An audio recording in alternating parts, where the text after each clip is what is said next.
Scene start होता है human civilisation से, जहां जियो के ब्रांचेस शहर को पूरी तरह से घेर लिए थे। रूट्स और ब्रांचेस मिलके शहर के ऊपर एक बैरियर बना लिए थे, एक नया इकोसिस्टम बनाने लगे थे। जियो के संरक्षण में उसके सारे बीस्ट शहर में घूमने लगते हैं, हाहाकार मचाने लगते हैं, शहर में अपना दबदबा कायम करने लगते हैं। जियो के बीस्ट हर जगह घूम रहे थे और शहर के अजूबों से इम्प्रेस भी हो रहे थे। जहाँ किंग जाओ और दूसरे मंकी बीस्ट मॉल के खाने पीने से बहुत ज्यादा इम्प्रेस हो रहे थे, हर चीज को मिस्टी माउंटेन में ले जाने की सोच रहे थे, वहीं क्यानकिन पहनावे पे फिदा हो गई थी। वो एक से बढ़ के एक कपड़ों का कलेक्शन देख के खुशी से झूमने लगी थी। दूसरी ओर साओकिंग और जियू सोच में पड़ गए थे। उनका नेक्स्ट कदम क्या होगा उसके बारे में वो बातचीत करने लगे थे। क्योंकि मिस्टी माउंटेन फेडरेशन के नॉर्थ वेस्टर्न रीजन में था, इसीलिए उस रीजन को डिफेंड करना इजी था, पर फेडरेशन को हमला करना तो बहुत मुश्किल काम था। और क्योंकि वो करंटली किंगफेंग शहर में थे, तो किंगफेंग शहर के आसपास के एरिया को वो कब्जा करने वाले थे।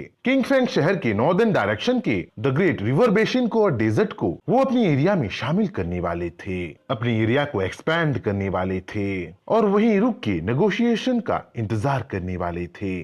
साओकिंग और जियू की बातों से हमें ये भी पता चलता है कि साओकिंग थोड़ी बहुत चिंतित थी। टेंशन के साथ साथ साओकिंग थोड़ी बहुत राहत भी महसूस कर रही थी। अपने मास्टर की न्यू पावर्स पे गुरूर कर रही थी, प्राउड फील कर रही थी। वो सोच रही थी कि जैसे जैसे फॉग बढ़ता जाएगा वैसे वैसे जियू का पावर इंक्रीज होता जाएगा, और क्योंकि जियू पहले से ही कई सारे ह्यूमन सोल्जर्स को मार चुका था, तो ह्यूमन नेशन शायद इतनी जल्दी रिटेलिएट नहीं करने वाला था। इसीलिए साओकिंग को ह्यूमन नेशन से कोई डेंजर महसूस नहीं हो रहा था। साओकिंग मन ही मन सोच रही थी कि जियू और ज्यादा खून खराबा ना करे, एनिमीज को अटैक करने पे मजबूर ना करे। पर जियू साओकिंग को समझाने लगता है, वॉर की अहमियत के बारे में उसे बताने लगता है। इस वक्त उनको इवल बनना बेहद जरूरी है बोल के उसे एक्सप्लेन करने लगता है। जियू पूरे शहर को फ्लोरा और फियोना के एनर्जी से कवर कर लिया था, ज्यादा से ज्यादा इंसानों को मशरूम शेप प्रिजन में कैद कर दिया था। चारों तरफ खूंखार बीस्ट पहरा दे रहे थे,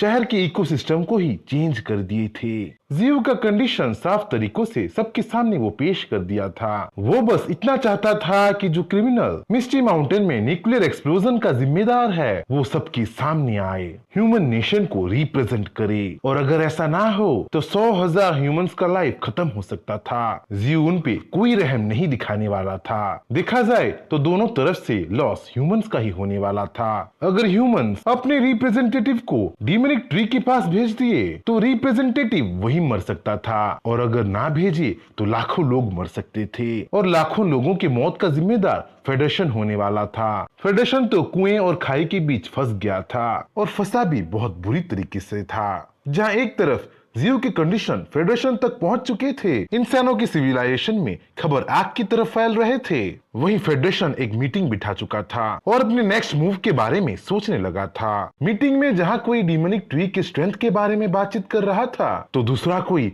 डीमोनिक ट्री के इंटेलिजेंस के बारे में बातचीत कर रहा था। वहां मौजूद सब लोग समझ चुके थे कि डीमोनिक ट्री इंसानों से भी ज्यादा समझदार है, विजडम में, इंटेलेक्चुअल में वो इंसानों से कहीं ज्यादा आगे है। डीमोनिक ट्री सारे इंसानों को मार नहीं दिया था, बल्कि उनको हॉस्टेज बना दिया था, और उनके बदले वो उस इंसान को पाना चाहता था जिसकी वजह से ये वॉर हुआ था। पर ह्यूमन यूं ही डीमोनिक ट्री की बातें मान के उसके कंडीशन को पूरा नहीं कर सकते थे, क्योंकि ह्यूमन सिविलाइजेशन में उस इंसान का लाइफ बहुत इंपॉर्टेंस रखता था। सबकी बातें सुन जनरल लाओ जाओ सामने आता है और डीमोनिक ट्री के पास नेगोशिएशन करने के लिए जाने को रेडी हो जाता है। एक तरीके से जनरल लाओ जाओ अपना सेक्रीफाइस दे रहा था, क्योंकि डीमोनिक ट्री के पास जाके वापस जिंदा लौट आना सबको इम्पॉसिबल जैसे लग रहा था। दूसरी तरफ शकुरा शहर में आतंक फैल रहा था। जमीन के अंदर से द ग्रेट लायन निकल आया था और उसके साथ लड़ने के लिए द लवाइथन आ गया था। ये दोनों इतने बड़े बीस्ट थे कि उनके चलने भर से ही पूरा का पूरा शहर तबाह हो रहा था। वहीं दुनिया के किसी दूसरे कोने में Fenrir the wolf of grassland and plateaus निकल आया था और चारों तरफ तबाही मचा रहा था। और वो अकेला ऐसा बीस्ट नहीं था, उसके साथ साथ द ग्रेट जायंटिक राइनोसोरस भी निकल आया था, जो केओस का जीता जागता रूप था। वहीं अंडरग्राउंड में किंग ऑफ रैट्स निकल आया था और अपनी रैट सेना के साथ बड़े बड़े शहरों को डिस्ट्रॉय कर रहा था। हर एक जायंटिक बीस्ट बहुत पावरफुल थे और फ्यूचर में वो जियू द विलो ट्री से टकराने वाले थे। उसी बीच जियू डायनासोर और वूली मैमथ को अपने पास बुलाता है और उनको लाइफ ऑफ एसेंस पिला के इवॉल्व करता है। लाइफ ऑफ एसेंस से दोनों के दोनों प्री हिस्टोरिक बीस्ट इवॉल्व हो गए थे। जहां वूली मैमथ ग्लेशियर बोल के नाम पाया था, फर्स्ट ट्रांसेंडेंटल लेवल का बीस्ट था जिसका डिफेंसिव कैपेबिलिटीज इतना ज्यादा था कि कोई फर्स्ट ट्रांसेंडेंटल लेवल का क्रिएचर उसे तोड़ नहीं सकता था और जो अपने रॉ स्ट्रेंथ से बड़े बड़े पहाड़ों को चकनाचूर कर सकता था। वही डायनासोर को जियू डायनो किंग बोल के नाम दिया था। डायनो किंग लेवल 9 का बीस्ट था। वो एक ऐसा प्री हिस्टोरिक बीस्ट बन गया था जिसकी चीख से ही दुश्मनों की रूह कांप सकते थे, जो अपने तेजी से और स्टील जैसे टेल से मजबूत बोल्डर को चकनाचूर कर सकता था। जहां एक और जियू के बीस्ट इवॉल्व हो रहे थे, वहीं दूसरी ओर जनरल लाओ ज़ाओ अपनी थोड़ी बहुत सुपर ह्यूमन आर्मी के साथ जियू की ओर बढ़ रहा था। जियू से बातचीत करके प्रॉब्लम को सॉल्व करने की आशा से आ रहा था। जनरल लाओ ज़ाओ जियू के स्ट्रेंथ को खुद अपनी आंखों से देखना चाहता था और अगर हो सके तो जियू को बातों में उलझा के नेगोशिएशन करना चाहता था। जनरल लाओ ज़ाओ को खुद के स्किल पे बहुत ज्यादा भरोसा था। वो एक सक्सेसफुल टेक्टेशियन था जो कई सारे नेशन को अपनी सुपीरियरिटी दिखा के अपने कदमों के नीचे झुकाने वालों में से था। सिर्फ जनरल लाओ ज़ाओ ही नहीं, उसके सुपर ह्यूमन सोल्जर्स भी रिसेंटली इवॉल्व हुए थे और अपनी ताकत पे वो लोग कुछ ज्यादा ही घमंड करने लगे थे। पर जैसा जनरल लाओ ज़ाओ सोचा था वैसा इस बार होने नहीं वाला था। तालाब में हमेशा एक बड़ी मछली मिल ही जाती है, ये सबक उनको जल्दी ही मिलने वाला था। जैसे ही वो लोग किंग फेंग शहर के पास पहुँचते हैं वैसे ही उनके सामने रूट्स की बड़ी सी दीवार आ जाती है। दिन का नजारा रात में चेंज हो जाता है क्योंकि वो लोग नेगोशिएशन करने के लिए आए थे। तो जनरल लाओ ज़ाओ का एक सुपर ह्यूमन सोल्जर उनके वहां आने का अनाउंसमेंट करता है और देखते ही देखते रूट्स का दीवार हटने लगता है और पेड़ पौधों का एक रास्ता बन जाता है। जनरल लाओ ज़ाओ और उसकी सुपर ह्यूमन आर्मी बड़े घमंड के साथ जियू के पास आए थे, पर जियू के किंगडम में एंट्री मारते ही उनके बॉडी में गूस बम्स आने लगे थे। उनको लग रहा था कि वो किंग के सामने जा रहे थे और किंग को घेरे हुए उसके मिनिस्टर्स और उसकी आर्मी बैठे थे। जजेंटिक गोरिल्लास, जजेंटिक बबून्स और उनकी मंकी आर्मी चीख चिल्ला रहे थे मानो थोड़ी सी भी मिस्टेक से वो इंसानों को कच्चा चबा देने वाले थे। थोड़ी देर आगे बढ़ने के बाद उनको डीमोनिक काव मिलता है जो खुद भी मैजेस्टिक था और डेंजरस ऑरा रिलीज कर रहा था। वो तो इंसानों की तरह बातचीत भी कर रहा था और नेगोशिएशन की बातें सुन वो सारे इंसानों को जियू के पास लीड करके ले जा रहा था। पूरा का पूरा शहर डूम जैसा बन गया था। हर तरफ जजेंटिक पेड़ पौधे थे और हर एक पेड़ में डेंजरस क्रिएचर बैठे थे जो इंसानों को घूर रहे थे। वो इतना टेरिफाइंग लग रहा था कि कोई नॉर्मल इंसान तो वहीं हार्ट अटैक से मर सकता था। थोड़ी देर आगे जाने के बाद उनको दो पूंछों वाला एक फॉक्स दिखाई देता है जो शायद फायर एलिमेंट को कंट्रोल कर सकता था और वहां मौजूद हर एक सुपर ह्यूमन को वो भून के रख सकता था। जैसे जैसे ह्यूमंस आगे बढ़ रहे थे वैसे वैसे बीस्ट का पॉपुलेशन भी बढ़ रहा था। अब उनके सामने कुछ ऐसे टेरिफाइंग बीस्ट आ गए थे जिन्हें देख कुछ सुपर ह्यूमन वही मर गए थे। अब उनके सामने जजेंटिक क्वीन आंट थी। वहाँ वो अकेली जजेंटिक बीस्ट नहीं थी। क्वीन आंट के साथ साथ वहाँ जजेंटिक क्वीन मैंटिस भी थी और जजेंटिक स्पाइडर क्वीन भी थी। उनके पीछे पीछे डिमोनिक व्हाइट टाइगर था, जजेंटिक फ्लेम बोर था, जजेंटिक विली मैमोथ था, डायनासोर था और ऐसे ही कई सारे भयानक बीस्ट थे जिनको ह्यूमंस नजर उठा के देख भी नहीं पा रहे थे, पर फिर भी वो चलते जा रहे थे। जियू के पास पहुंचने की वो हर कोशिश कर रहे थे। जैसे ही वो लोग जियू के पास पहुंचते हैं, जियू के एनॉर्मस विशालकाय शरीर को देखते ही अपने होश को ही खो बैठते हैं। वो लोग समझ जाते हैं कि जनरल ली को जियू ही हराया है और ऐसे भयानक क्रिएचर के सामने कोई भला कैसे टिक सकता है। सब कुछ देख जनरल लाओ ज़ाओ जियू के सामने आता है और मैं ही इस वार का जिम्मेदार हूँ बोल के वो दावा करने लगता है। जनरल लाओ ज़ाओ को देख हर कैदी इंसान हरकत में आ जाता है और जनरल लाओ ज़ाओ को उनको बचाने को दावा करने लगते हैं और जनरल लाओ ज़ाओ करता भी वही है। वो खुद को सरेंडर करके सिविलियंस को छोड़ देने का जियू को बोलने लगता है, पर उसके बातों को जियू कमांड समझने लगता है और जियू को कोई कमांड दे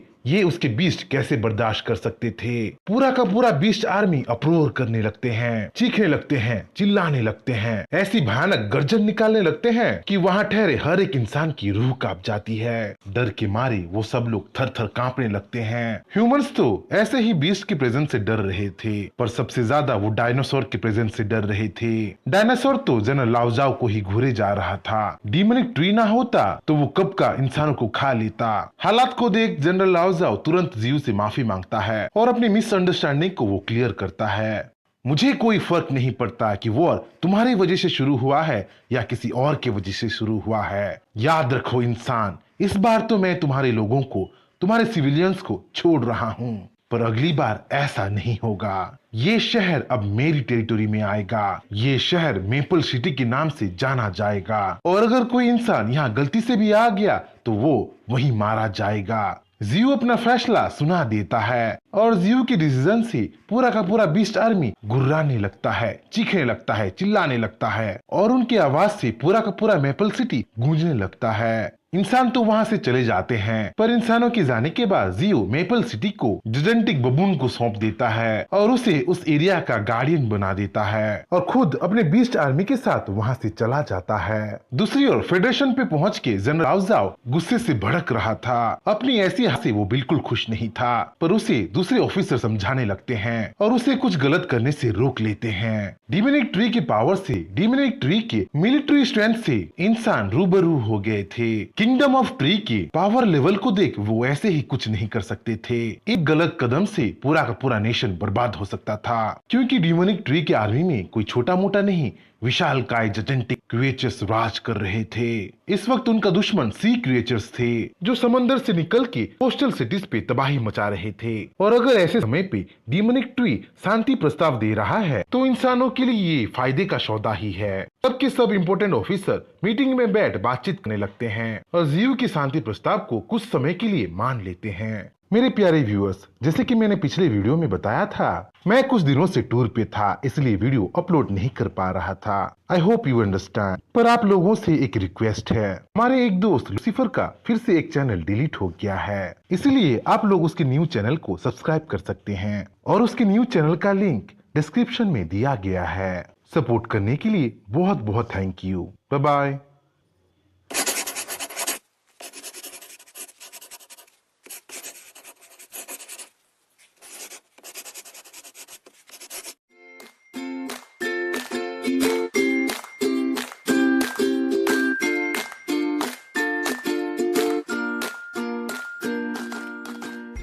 सीन स्टार्ट होता है मिस्टी माउंटेन से, जहां जियो वापस लौट आया था। अपने घर पहुंच के उसे सुकून महसूस हो रहा था, जो उसे शहर में बिल्कुल फील नहीं हो रहा था। पर मिस्टी माउंटेन अब बदल चुका था। जो कैनियन, जो पहाड़ें, जो वैलीज, जो जंगल पहले थे, सब कुछ अब बर्बाद हो चुके थे और उन सबको चेंज करने का जिम्मेदार, बर्बाद करने का जिम्मेदार इंसान था। इंसान का न्यूक्लियर पावर था। जियो अपने सराउंडिंग को चेक करने लगता है और डेस्ट्रॉयड मिस्टी माउंटेन को वो फिर से हील करने लगता है। जियो अपने अर्थ एलिमेंट को एक्टिवेट कर लेता है और एक फॉरेस्ट गॉड की तरह मिस्टी माउंटेन में हीलिंग लाइट की बारिश करने लगता है। चारों तरफ हीलिंग ऑरा फैलने लगता है। मिट्टी के अंदर जियो के रूट्स गड़ने लगते हैं और एक एक करके फ्लोरा पनपने लगते हैं और देखते ही देखते पूरा मिस्टी माउंटेन जंगल से भर जाता है। मिस्टी माउंटेन में शांति फिर से आ जाता है। मिस्टी माउंटेन की हील होते ही वहाँ पेड़ पौधे उगते ही बीस्ट वहाँ वापस आ जाते हैं। पूरा मिस्टी माउंटेन फिर से खिलखिलाने लगता है, क्योंकि उनका ट्री गॉड फुल पावर में वापस जो आ चुका होता है। उसी बीच वहाँ व्हाइट टाइगर, क्रेन और कैनकिन आते हैं और अपने साथ वो एक खुशखबरी को लाते हैं। खुशखबरी जिससे जियो ज्यादा खुश नहीं हुआ था,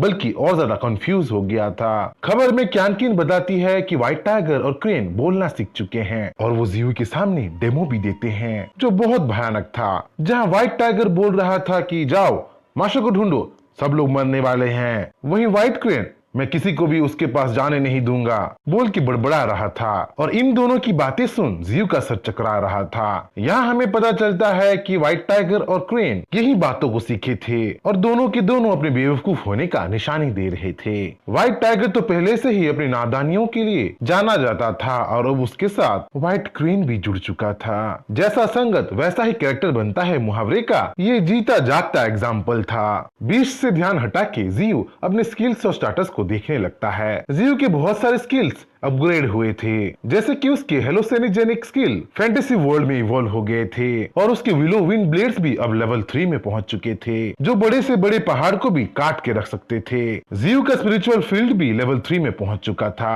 और जियो फैंटेसी वर्ल्ड और स्पिरिचुअल फील्ड को मिला के अब ऐसे इल्यूजन क्रिएट कर सकता था जिसकी वजह से एनिमी अपने स्ट्रेंथ खो सकते थे, वीक हो सकते थे, अपने रास्ते से भटक सकते थे और तो और डर के घबरा के आपस आपस में ही लड़के मर सकते थे। उसी फैंटेसी वर्ल्ड में जियो के बीस्ट स्ट्रॉन्गर हो सकते थे, एरिया बफ पा सकते थे।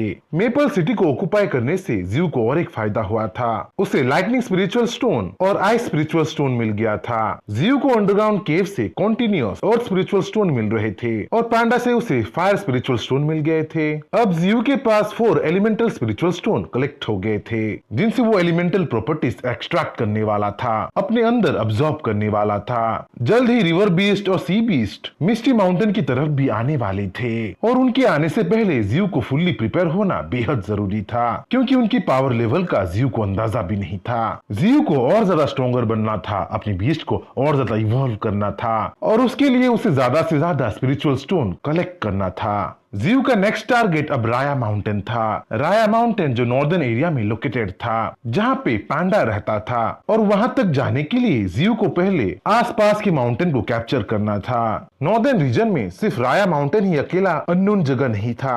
राया माउंटेन के पार लुओ सिटी बोल की एक सिविलाइजेशन था, जहाँ ह्यूमंस फल फूल रहे थे और पता नहीं कितने डेवलप हो रखे थे। नॉर्दर्न रीजन में तो बीच से भरे हाईलैंड्स भी थे, रेगिस्तान थे, रिवर थे और ठंड से भरे बर्फीले मैदान भी थे। उन एरियाज को कैप्चर करने के लिए जियो अपने बीस्ट आर्मी के एक टुकड़े को वहां भेज देता है। एंशिएंट एम्परर एलिगेटर, डायनासोर और वुली मैमथ उस तरफ मार्च करने लगते हैं। ये तीनों बीस्ट इतने पावरफुल थे कि उन पे जियो को कुछ ज्यादा ही भरोसा था, क्योंकि उनकी पावर और साइज को देख के किसी के भी अंदर गूस बम्प आ सकता था। उनके साथ साथ वहाँ गोल्डन आंट और विंड मेंटिस भी जा रहे थे। गोल्डन आंट कुछ दिनों में ही बहुत ज्यादा इवॉल्व हुआ था, वो ट्रांसेंडेंट लेवल 1 में पहुंच चुका था, जिसका अंदाजा खुद जियो को भी नहीं था। पर गोल्डन आंट के रिसेंट डेवलपमेंट को देख जियो बहुत खुश हो रहा था। जहाँ बीस्ट के जाने के बाद खुद जियो भी राया माउंटेन्स की ओर बढ़ रहा था, वहीं वुली मैमथ, डायनासोर और एंशिएंट एम्परर एलिगेटर कई सारे एनिमीज को एनकाउंटर कर रहे थे। उनको कुचल के, उनको चीर के मारते चले जा रहे थे। बर्फीले मैदानों में आते ही उनको स्नो एप्स मिल गए थे। पता नहीं बर्फीले माउंटेन में उनको क्या मिलने वाला था। उधर से तो उनको स्ट्रॉन्ग स्पिरिचुअल एनर्जी महसूस हो रहा था। दूसरी तरफ राया माउंटेन में जियो पेरेग्रिन्स फॉल्कन, नाइन-टेल फॉक्स और डिमोनिक काउ के साथ वहां पहुंच चुका था और वहां की स्पिरिचुअल एनर्जी से वो चकाचौंध हो रहा था। जियो अपने रूट के सहारे अंडरग्राउंड केव में पहुंच जाता है, जहां थोड़े बहुत नहीं भर भर के फायर स्पिरिचुअल स्टोन थे और फायर एलिमेंट में कल्टीवेशन करने के लिए बेहतरीन थे। जियो तुरंत उन फायर स्पिरिचुअल स्टोन को अब्सॉर्ब करने लगता है, फायर एलिमेंट के साथ एक होने लगता है। देखते ही देखते जियो का बॉडी शाइन होने लगता है, फायर एलिमेंट उसे घेर लेते हैं, उसके हर ट्री पार्ट्स में सिग्नलाइज होने लगते हैं। जियो के ग्लोइंग बॉडी को देख जहाँ पेरिग्रिन फॉल्कन सरप्राइज हो रहा था, वहीं नाइन-टेल फॉक्स जियो के ऊपर चढ़ गया था। जियो के साथ साथ वो भी फायर स्पिरिचुअल स्टोन को एब्सॉर्ब करने लगा था, कल्टीवेशन करने लगा था। नाइन-टेल फॉक्स के ज्वाइन करते ही फायर एलिमेंट का स्पिरिचुअल फ्लो स्टेबल होने लगता है, रिफाइन हो के वो दोनों के अंदर समाने लगता है। इस बीच जियो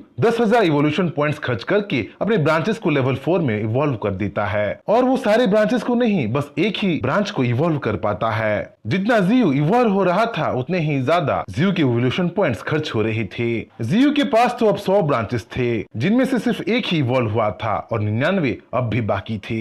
जियो के अपग्रेडेड रूट्स अब तीनों एलिमेंट्स को कंट्रोल कर सकते थे। वो विंड ब्लेड्स, फायर फ्लेम्स और अर्थ आर्मर जैसे स्किल्स को यूज कर सकते थे। टेंटेकल्स जैसे हाथ गेन कर लिए थे और एनिमीज पे कहर बरसाने के लिए उतावले हो रहे थे। वहीं दूसरे किसी नॉर्दर्न रीजन में किंग ज़ाओ अपनी गोरिल्ला आर्मी के साथ चला गया था और उस एरिया को डोमिनेट करने लगा था, कैप्चर करने लगा था। वहीं एक वाइल्ड स्नो बाइसन आ जाता है और किंग ज़ाओ के लिए प्रॉब्लम क्रिएट करने लगता है। स्नो बाइसन बहुत पावरफुल था और चारों तरफ तबाही मचा रहा था, पर वो भी तुरंत मारा जाता है जब वहाँ व्हाइट स्नेक आ जाता है। जियो का व्हाइट स्नेक किंग ज़ाओ का साथ देने वहां चला गया था और अपने जायंटिक बॉडी से वो एनिमीज पे कहर बरसाने लगा था। किंग ज़ाओ और व्हाइट स्नेक मिलके अब इतने पावरफुल हो गए थे कि वहां के पावरफुल ब्राउन बेयर को भी हरा सकते थे। वहीं राया माउंटेन में डिमोनिक काउ अकेला इधर उधर घूम रहा था। वो हंट करने के लिए बीस्ट ढूंढ रहा था और उसे बीस्ट मिलता भी है। कोई ऐसा वैसा बीस्ट नहीं, जियो का डायनासोर उसे मिलता है जो किसी कारण से रिबेल कर रहा था। खुद जियो का बीस्ट होके दूसरे जियो के बीस्ट पे हमला कर रहा था, पर उसे डिमोनिक काउ सबक सबक सिखा देता है। अपने ग्रेविटी स्किल को यूज करके डायनासोर को वो पछाड़ देता है। पर एक बात जरूर अजीब था, ऐसा क्या हो गया था कि डायनासोर खुद अपने मालिक के खिलाफ हो गया था? और ये सवाल का जवाब शायद इसी राया माउंटेन के किसी कोने में दफन था। इन सब चीजों से अनजान जियो अब भी कल्टीवेशन कर रहा था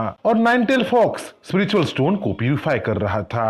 उसी दौरान जियो अपने एक रूट को केनियन की ओर भेज देता है, जहां उसे खुराफाती बीस्ट मिलते हैं। पैंडा, व्हाइट टाइगर और एक स्पाइडर सैतानी कर रहे थे। अपने तीनों वल्चर ब्रदर्स को जाल में बांध के उनको तंग करके मजे ले रहे थे। उसी वक्त जियो का रूट वहां पहुंच जाता है और पांडा, व्हाइट टाइगर और स्पाइडर को सजा दे के तीनों वल्चर्स को फ्री कर देता है। पर जियो का वहां आने का मकसद ये तीनों बीस्ट नहीं थे, बल्कि परेशान लैंगफेंग था। लैंगफेंग की एक बहन थी जो कि लिनहाई सिटी में रहती थी। उसी लिनहाई सिटी पे बीस्ट ने हमला कर दिया था और खबर के मुताबिक लिनहाई सिटी तबाह हो गया था। लैंगफेंग अपने उसी बहन के बारे में सोच सोच के परेशान हो रहा था, उसकी खैरियत के बारे में सोच सोच के परेशान हो रहा था। और जियो फैमिली की इंपॉर्टेंस अच्छी तरह से समझता था, इसीलिए वो लैंगफेंग को परमिशन दे देता है। अपनी बहन की तलाश में जाने का एक तरीके से उसे ऑर्डर दे देता है।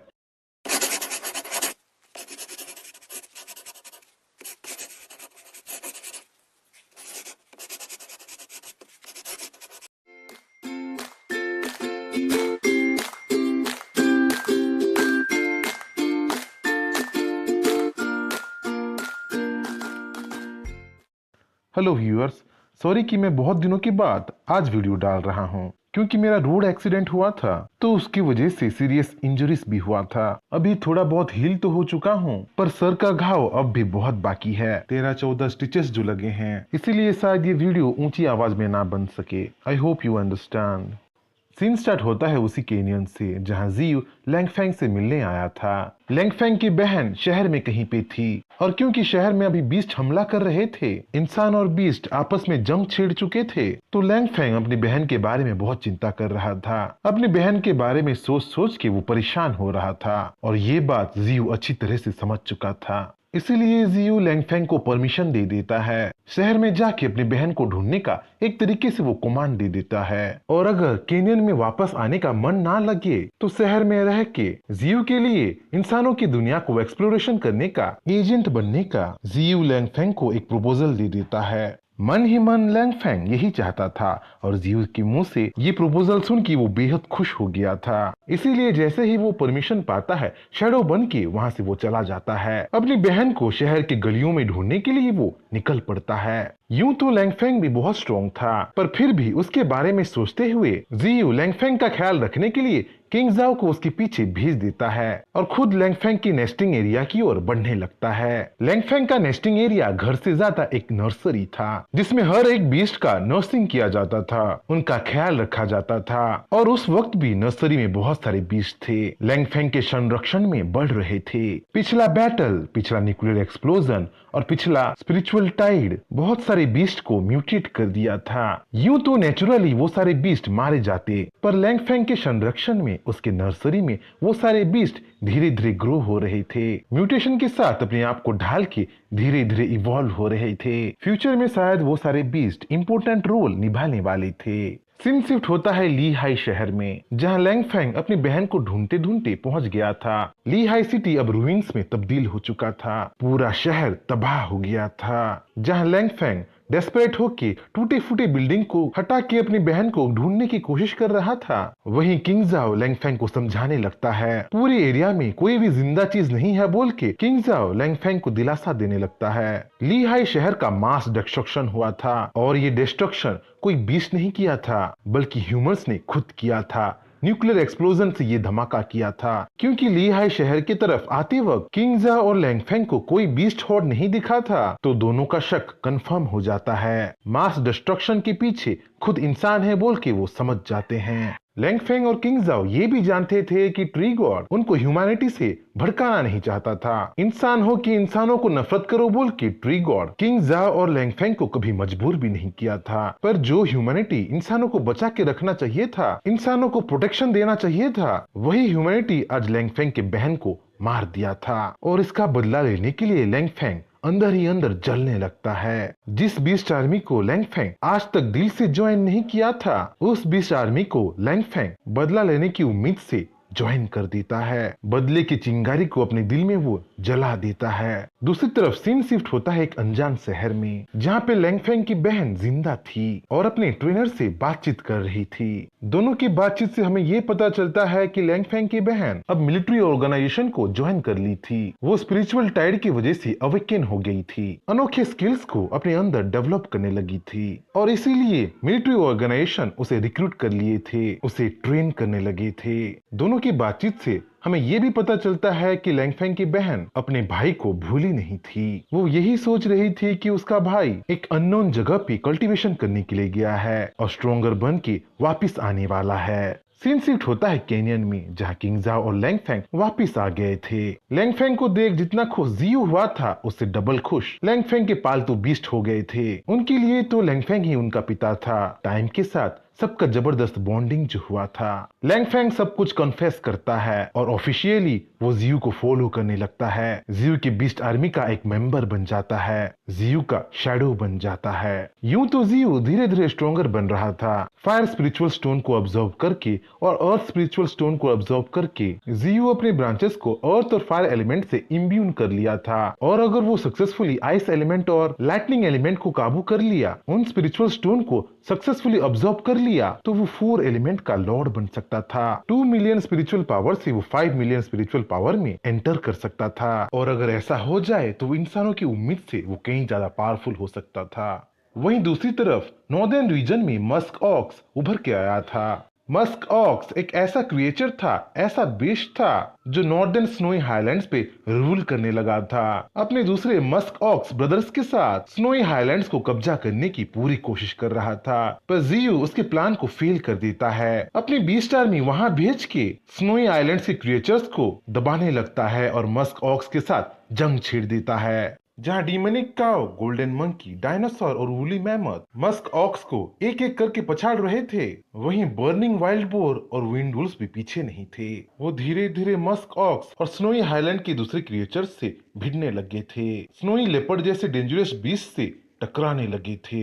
यूं तो स्नोई हाईलैंड के ज्यादातर क्रिएचर्स को डीमनिक काउ अकेला हैंडल कर रहा था। अपनी ग्रेविटी मैनिपुलेशन स्किल से उनको पछाड़ रहा था, पर स्नोई लेपर्ड जैसे एजाइल क्रिएचर्स डीमनिक काउ के अटैक से बच जाते हैं और विंड वुल्फ पे हमला कर देते हैं, उनको घायल कर देते हैं। पर एम वक्त पे वहाँ बर्निंग वाइल्ड बोर आ जाता है और विंड वुल्फ को स्नो लेपर्ड की चंगुल से बचा लेता है। बर्निंग वाइल्ड बोर के साथ हनीपट बैजर भी आया होता है, जो स्नो लेपर्ड को कड़ी टक्कर देने लगता है और अपनी खूंखार एबिलिटीज से स्नो लेपर्ड को हरा ही देता है। जियो के सारे बीस्ट आगे बढ़ते जा रहे थे और आखिरकार लड़ते लड़ते वो मस्क ऑक्स किंग के सामने पहुंच ही गए थे। Musk ox king transcendent level के पिनेकल स्टेज का बीस्ट था, जो वाकई बहुत पावरफुल था, पर फिर भी वो जियो के सारे बीस्ट के सामने टिक नहीं पाया था और अपने सारे मस्क ऑक्स के साथ वहां वो हार गया था। जियो के बीस्ट धीरे धीरे स्नोई हाईलैंड्स को कॉन्कर करने लगे थे और अपने ट्रॉफी के रूप में वो सारे डिफीटेड बीस्ट को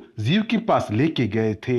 जियो तो सोच रहा था कि उसे स्ट्रॉन्गर बीस्ट मिलने वाले हैं, उसकी आर्मी में फाइन एडिशन होने वाले हैं, पर वो मस्क ऑक्स किंग को देख बहुत डिसअपॉइंट होता है। इसलिए वो मस्क ऑक्स किंग को और उसके सारे बीस्ट को इवोल्यूशन पॉइंट्स में कन्वर्ट कर देता है। वहीं जियो स्नो लेपर्ड को देख बहुत खुश होता है। उसके फ्यूचर ग्रोथ के बारे में सोच के, स्नो लेपर्ड को स्ट्रॉन्गर बनाने को सोच के उसे अपनी आर्मी में ऐड कर देता है। स्नोई नॉर्दर्न हाईलैंड को कॉन्कर करने का प्रोसीजर 1 महीने से चल रहा था और इस प्रोसेस में जियो के काफी सारे बीस्ट मारे गए थे। विंड वुल्फ्स का नंबर सिकुड़ सा गया था, ग्रे वुल्फ बस 10 ठो ही रह गए थे और वाइल्ड बोर सिकुड़ के बस 7 ठो ही रह गए थे। पर जितने भी बीस्ट बचे थे वो इवॉल्व हो गए थे, ट्रांसेंडेंट लेवल में पहुंच गए थे और उनको स्ट्रॉन्गर बनाने का एक्सपीरियंस देने का सबसे बड़ा हाथ आर्टिक स्नो बेयर का था, जो सेकंड ट्रांसेंडेंट लेवल का था, जो बार बार जियो के बीस्ट से बच रहा था, उनको हरा रहा था। पर आखिरकार जियो के बीस्ट आर्टिक स्नो बेयर को हरा ही लिए थे। एकता का ताकत आर्टिक स्नो बेयर को दिखा दिए थे। आर्टिक स्नो बेयर से कैसे और कौन कौन लड़े थे ये हम अगले एपिसोड में देखेंगे। सॉरी मैं बहुत बड़ा वीडियो नहीं बना पाया और rise of the death king का भी एपिसोड जल्द ही अपलोड कर दूंगा।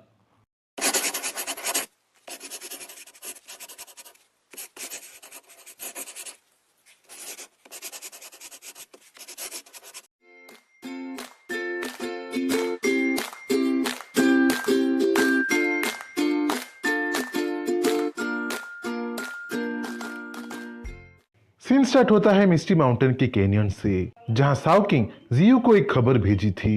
खबर में तो ह्यूमन सिविलाइजेशन के बारे में अपडेट था। फेडरेशन के आसपास के छोटे मोटे शहर तबाह हो चुके थे, जहां बाकू, गाजी जैसे शहर बीस्ट इन्वेजन को रेजिस्ट किए थे, बीस्ट आर्मी को हरा के अब भी खड़े थे। वहीं दूसरे छोटे मोटे शहर पूरी तरह से तबाह हो गए थे। वो तो बीस्ट के रहने का ठिकाना बन गए थे। उसी बीच 10 नेशन का अलायंस उभर के आया था। ये एक ऐसा अलायंस था जो 10 ठो फेमस शहर के मिलने से बना था, जिनका मेन मकसद बीस्ट आर्मी को हराना था। वही 10 नेशन का अलायंस फेडरेशन में आने वाले थे और मीटिंग बिठा के बीस्ट आर्मी को कैसे हराना है बोल के डिस्कस करने वाले थे। वहीं दूसरी तरफ कैनियन में भी इवोल्यूशन चल रहा था। नाइनटेल फॉक्स रिसेंटली इवॉल्व हुई थी। उसके 2 पूंछ अब 3 पूंछ में तब्दील हो गए थे, क्योंकि नाइनटेल फॉक्स अपने हर एक पूंछ पे एक एक इनेट एबिलिटी को कंट्रोल कर सकती थी। इसीलिए वो अब 3 ठो इनेट एबिलिटी को कंट्रोल कर सकती थी। वो तो इवॉल्व होके अब बड़ी और पावरफुल भी बन गई थी। यहाँ तक कि उसे प्रिसाइज मैनिपुलेशन बोल के न्यू स्किल भी मिल गई थी, जिसके अंडर वो फायर को एटॉमिक लेवल तक मैनिपुलेट कर सकती थी। कंबशन और इग्निशन का मालकिन बन गई थी। प्रिसाइज मैनिपुलेशन के साथ साथ नाइनटेल फॉक्स को स्काई वॉकिंग स्किल भी मिल गया था, जिसे यूज करके अब वो उड़ सकती थी, लेविटेट कर सकती थी। उसी दौरान जियू के पास एक फायर एलिमेंट स्पिरिचुअल ग्रास उगता है। क्योंकि ये स्पिरिचुअल ग्रास फायर एट्रीब्यूट को कैरी कर रहा था, इसलिए जियू उसे नाइनटेल फॉक्स को देना चाहता था। क्योंकि नाइनटेल फॉक्स अभी अभी इवॉल्व हुई थी, इसलिए वो स्पिरिचुअल ग्रास को लेने से मना कर देती है और जियू को फायर एलिमेंटल स्पिरिचुअल ग्रास को किसी और को देने को बोल देती है। यूं तो स्नोई नॉर्दर्न हाईलैंड्स के ज्यादातर हिस्से को जियू के बीस्ट कैप्चर कर चुके थे, कॉन्कर कर चुके थे, पर अब भी नॉर्दर्न रीजन के काफी सारे हिस्से बाकी थे और उसी बाकी रीजन में आर्टिक स्नो बेयर का दबदबा था, जिसे हराना अब भी बाकी था। देखा जाए तो आर्टिक स्नो बेयर के साथ जियू के बीस्ट पहले भी टकरा चुके थे, पर हर बार वो हार का ही चेहरा पाए थे। Arctic snow bear second transcendent level का बीस्ट था, जिसे हराना कोई मामूली काम नहीं था। वो अकेला ही जियू के काफी सारे बीस्ट को मार दिया था और उन सब का बदला लेने के लिए जियू के बीस्ट आग बबूला हो रहे थे। और इस बार तो जियू के बीस्ट आर्टिक स्नो बेयर की गुफा में जाके उसे मारने वाले थे। आर्टिक स्नो बेयर का गुफा नॉर्दर्न मोस्ट रीजन में था, जो ग्लेशियर्स और स्नो से भरा हुआ था। उसकी गुफा के ठिकाने को व्हाइट स्नेक ढूंढ रही थी और गुफा के बारे में पता लगा के इंफॉर्मेशन को वो अपने दूसरे बीस्ट ब्रदर्स एंड सिस्टर्स को दे दी थी। एक नया स्क्वाड जल्द ही कैनियन से निकलने वाला था, जिसका मेन मकसद आर्टिक स्नो बेयर को एलिमिनेट करना था, उसे मार देना था। यूं तो ज्यादातर बीस्ट इस मिशन पे जाना चाहते थे, आर्टिक स्नो बेयर से फिर से लड़के अपना बदला लेना चाहते थे, पर जियो उस मिशन में फेर बदलाव कर देता है और ज्यादातर बीस्ट को स्नोई नॉर्दर्न हाईलैंड्स के गहराई में ना जाने को बोलता है। एक तरीके से जियो सही भी होता है, क्योंकि नॉर्दर्न स्नोई हाईलैंड्स के गहराई वाला इलाका कड़कड़ाती बर्फीली ठंड भरा इलाका था, इसलिए वहाँ ऐसे बीस्ट का जाना खतरे से खाली नहीं था जिनका कोल्ड रेजिस्टेंस बहुत कम था। जियो एक न्यू स्क्वाड बनाता है, जिसमें रिसेंटली इवॉल्व हुई नाइनटेल फॉक्स, व्हाइट स्नेक, पैंडा और तीनों वोल्चर्स को भेजता है। इस मिशन में जाने का डीमनिक काओ का भी बहुत मन था, पर जियो उसे साफ साफ मना कर देता है और कैनियन में रह के इवॉल्व होने का, ग्रो करने का कमांड डीमनिक काओ को जियो दे देता है। डीमनिक काओ जल्द ही ट्रांसेंड होने वाला था। फर्स्ट ट्रांसेंडेंटल ऑर्डर से सेकंड ट्रांसेंडेंटल ऑर्डर पे जाने वाला था और ऐसे नाजुक समय पे उसे सुरक्षित जगह पे ही रहना चाहिए था और इसके लिए कैनियन ही बेस्ट जगह था। जल्द ही न्यू स्क्वाड अपने मिशन पे निकल जाता है और उस स्क्वाड को लीड नाइनटेल फॉक्स कर रहा होता है। आसमान में नाइनटेल फॉक्स तीनों वोल्चर्स के साथ उड़ रही थी और वोल्चर्स के ऊपर पैंडा बैठ के नाइनटेल फॉक्स को परेशान कर रहा था। नीचे से व्हाइट स्नेक आ रही थी और स्पीड को देखा जाए तो वो फ्लाइंग बीस्ट से कम नहीं थी। क्या मैं तुम्हें बड़ी बहन बोल सकता हूँ? तुम्हारे कितने ठो पूंछ होने वाले हैं? क्या 100 साल में तुम्हारे 100 ठो पूंछ हो जाएंगे? तुम जब जलती हो तुम्हारे बाल नहीं जलते क्या? ऐसे अनोखे अनोखे सवाल पूछ के पैंडा नाइनटेल फॉक्स को परेशान कर रहा था। यूं तो नाइनटेल फॉक्स पैंडा की बातों को इग्नोर कर रही थी, पर इग्नोर करके भी वो पांडा से टॉन्टिंग ही पा रही थी। इसीलिए पांडा से छुटकारा पाने के लिए नाइनटेल फॉक्स हाई स्पीड से आगे बढ़ जाती है। तब नाइनटेल फॉक्स को ना पा के पांडा वल्चर्स को परेशान करने लगता है और ये सब देख नीचे से व्हाइट स्नेक हंस रही होती है। दूसरी तरफ कैनियन में डीमनिक काओ ट्रेनिंग कर रहा था, अपने आप को इवॉल्व करने की कोशिश कर रहा था और इस चीज में वो अकेला नहीं था। खुद जियो भी इवोल्यूशन पॉइंट्स गदर कर करके अपने आप को इवॉल्व कर रहा था। 2 मिलियन इवोल्यूशन पॉइंट्स खर्च करके जियू अपने सारे ब्रांचेस को लेवल 4 में पहुंचा दिया था। जियू के टेंटिकल्स जैसे ब्रांचेस अब और ज्यादा लंबे और ह्यूमन हैंड जैसे लग रहे थे, जो एक साथ मल्टीपल एलिमेंट्स को कंट्रोल कर सकते थे। जियू तो व्हाइट स्नेक से ये भी खबर पाया था कि आर्टिक स्नो बेयर की गुफा में बहुत सारे आइस एट्रीब्यूट्स के स्पिरिचुअल स्टोन्स थे, और वो सक्सेसफुली एक्वायर हो गए तो जियू आइस एट्रीब्यूट्स को भी कंट्रोल कर पाएगा। मल्टीपल एलिमेंटल पावर के साथ वो डेडली ओपोनेंट बन जाएगा। फिलहाल के लिए तो फायर एट्रीब्यूट्स के स्पिरिचुअल स्टोन्स खत्म हो रहे थे, क्योंकि ज्यादातर स्टोन्स को जियू खुद अब्सॉर्ब कर लिया था और नाइनटेल फॉक्स को और खुद को स्ट्रॉन्गर बनाया था। अब बारी उसके रूट्स को इवॉल्व करने का था, पर एक एक रूट को इवॉल्व करना बहुत एक्सपेंसिव होता है। हर एक रूट पे मिलियंस ऑफ इवोल्यूशन पॉइंट्स खर्च जो होता है, इसलिए वो रूट्स को छोड़ के दूसरे स्किल्स को अपग्रेड करने लगता है। जियू 1,06,000 इवोल्यूशन पॉइंट्स खर्च करके अपने ब्लड कोवेनेंट स्किल को लेवल 2 में पहुंचा देता है, और उसके बाद फिर से इवॉल्व करके उसे लेवल 3 में भी पहुंचा देता है। ब्लड कोवेनेंट स्किल एक ऐसा स्किल होता है जिससे जियू अपने मिनियंस को कंट्रोल कर सकता है। सिर्फ मिनियंस को ही नहीं, वो किसी को भी खून के जरिए कंट्रोल कर सकता है, जैसे कि ड्रैकुला दूसरे लोगों को वैम्पायर्स में कन्वर्ट करके उनको कंट्रोल करता है। उसी बीच जियू को साओ किंग से टेलीपैथी के जरिए एक मैसेज आता है, और मैसेज पा के जियू तुरंत एक्शन में आ जाता है और किंग जाओ को अपने पास बुला के उसे एक न्यू मिशन दे देता है। हमें यहाँ पे पता चलता है कि the envoy of 10 alliance nation और फेडरेशन बॉर्डर के पास मीटिंग करने वाले थे, और अगर मीटिंग सक्सेसफुल हुआ तो जियू के लिए वो मुसीबत खड़ी कर सकते थे। इसीलिए जियू किंग जाओ को मीटिंग को डिस्टर्ब करने का मिशन दे देता है, पर किंग जाओ को वहाँ अकेला नहीं जाना था, उसे अपने साथ वहाँ बीस्ट आर्मी की कुछ टुकड़ी लेके जाना था, क्योंकि वहाँ माहौल बिगड़ भी सकता था। जैसे ही किंग जाओ मिशन एक्सेप्ट करके वहाँ से जाने लगता है, वैसे ही जियू उसे और एक कमांड दे देता है। कमांड की अगर रास्ते में उसे पावरफुल इंडिविजुअल्स मिले जो जियू के आर्मी में शामिल हो सके, तो उनको किंग जाओ को कैनियन में लेके आना था। कमांड पा के किंग जाओ तुरंत लैंगफेंग के पास पहुंच जाता है और उसे हेल्प मांगने लगता है, क्योंकि लैंगफेंग बहुत सारे बीस्ट को टीम करके रखा था, पालतू बना के रखा था, इसीलिए किंग जाओ वहाँ बीस्ट रिक्रूट करने गया था, मतलब लैंगफेंग से बीस्ट की कुछ टुकड़ी को उधार मांगने गया था। यूं तो किंग जाओ के अंडर भी बहुत सारे बीस्ट काम करते थे, पर इस वक्त सब के सब बिजी थे, जैसे कि गोरिल्लास की आर्मी नॉर्दर्न रीजन की पेट्रोलिंग कर रहे थे, और आंट की पूरी आर्मी कंस्ट्रक्शन में बिजी थे, अंडरग्राउंड टनल जो बना रहे थे। लैंगफेंग किंग जाओ की सिचुएशन तो समझता है, पर उसके पास इस वक्त के लिए बस म्यूल रैट ही थे। म्यूल रैट जिनको लैंगफेंग खुद बड़ा किया था, उनमें से एक तो फास्ट ट्रांसेंडेंटल ऑर्डर में भी पहुंच चुका था और डार्क एलिमेंट के एट्रीब्यूट से ग्रो हो रहा था। पहले तो किंग जाओ फास्ट ट्रांसेंडेंटल रैट एम्परर और दूसरे लेवल 9 के म्यूल रैट्स को देख उनको हल्के में ले रहा था, पर जब उसे लैंगफेंग से पता चलता है कि उसे 5 म्यूल रैट नहीं बल्कि म्यूल रैट की पूरी आर्मी मिल रही है, तो वो दंग रह जाता है और अपनी आर्मी के साथ बॉर्डर की ओर बढ़ने लगता है। हेलो एवरीवन, आप लोगों को क्या लगता है रिसेंटली होगी फायर एलिमेंटल स्पिरिचुअल ग्रास को जियू किसको देगा और किसको देना चाहिए? और अपने सपोर्ट के लिए बहुत बहुत शुक्रिया। मैं धीरे धीरे हील तो हो रहा हूँ, पर कम्प्लीटली हील होने के लिए 1 महीना लग ही जाएगा। और हाँ सलील, अपने सुपर थैंक्स के कंट्रीब्यूशन के लिए बहुत बहुत शुक्रिया।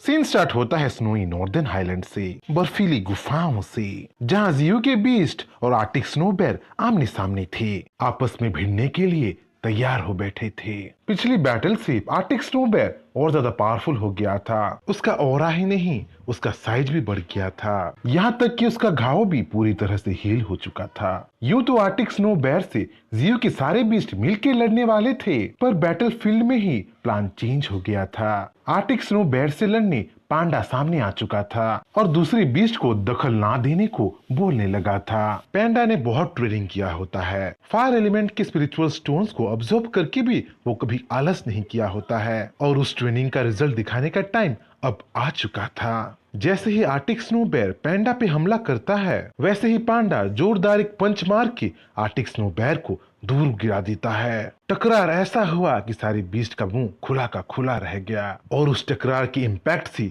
आर्टिक स्नो बेयर खून की उल्टी करने लगा। पर बैटल अभी खत्म नहीं हुआ था, अभी तो बहुत कुछ होना बाकी था, क्योंकि इतनी जल्दी आर्टिक स्नो बेयर हार कैसे मानने वाला था। गुस्से में आर्टिक स्नो बेयर उठ खड़ा होता है और अपनी इनेट एबिलिटी को यूज करने लगता है। देखते ही देखते स्नोई तूफान आने लगता है, हर चीज को जमाने लगता है और इस उभरते स्पिरिचुअल एनर्जी को हर एक बीस्ट महसूस करने लगते हैं। आर्टिक स्नो बेयर के बर्फीली तूफान को पैंडा अपने जलते फ्लेम से काउंटर करता है और आर्टिक स्नो बेयर को फ्लेम पंचेस से हमला करने लगता है, जिसका जवाब आर्टिक स्नो बेयर बखूबी देता है। वाटर पार्टिकल्स को जमा के आर्टिक स्नो बेयर कई सारे आइस स्पीयर क्रिएट करने लगता है और उन आइस स्पीयर्स को पैंडा पे वो लॉन्च कर देता है। पर आर्टिक स्नो बेयर का ये वार भी खा ली जाता है। जितना आर्टिक स्नो बेयर पांडा को कॉर्नर करने के लिए आइस स्पीयर से उसे घेर रहा था, उतना ही पांडा एक कैनन बॉल की तरह अपने आप को एक बॉल की शेप में कन्वर्ट करके इधर उधर लुढ़क रहा था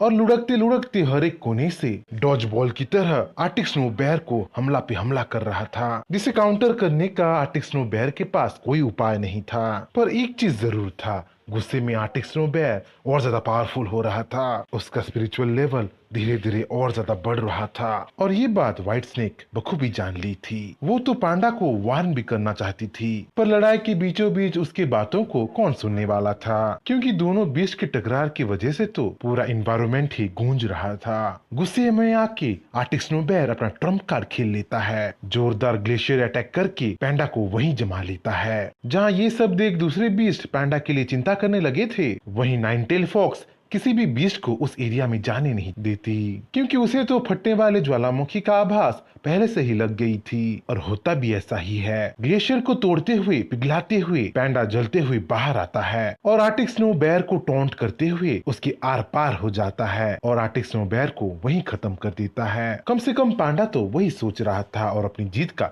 खुशियां मना रहा था, पर उसकी खुशियों को ग्रहण लग जाता है जब आर्टिक स्नो बेयर उठ खड़ा होता है और पांडा पे अपना आखिरी हमला करने लगता है। पर पांडा के डिफेंस में अब नाइन टेल फॉक्स आ जाती है और अपनी जलते हुए फ्लेम से आर्टिक स्नो बेयर को भून के रख देती है और इस प्रोसेस में आर्टिक स्नो बेयर को मारने का क्रेडिट खुद ली जाती है। वैसे तो पांडा खुश होना चाहिए था, क्योंकि आर्टिक स्नो बेयर को मार के नाइन टेल फॉक्स पांडा का जान जो बचाई थी, पर पांडा जल रहा था, आग से नहीं जलन से जल रहा था और जले भी क्यों ना, नाइन टेल फॉक्स उसका एक चांस जो ले ली थी, जियो से तारीफ पाने का मौका जो ले ली थी। दूसरी तरफ यान सिटी के शहर में पेरेग्रिन फॉल्कन मंडरा रहा था। पेरेग्रिन फॉल्कन जो अब फर्स्ट ट्रांसेंडेंट लेवल में पहुंच गया था और वो यान सिटी में सावलिंग के पास आ रहा था। सावलिंग के पास जियो का खबर लेके आ रहा था। खबर में तो जियो रिसेंट एक्टिविटीज का अपडेट भेजा था, किंगजा और एनवॉय के बीच टक्कर होने का प्लान भेजा था, जिसे पढ़ के सावलिंग बहुत खुश हो जाती है, क्योंकि एक तरीके से जियो उसका फायदा ही कर रहा होता है। यहाँ हमें पता चलता है कि सावलिंग अब जनरल ली की 50% आर्मी को कमांड कर रही थी और जनरल ली की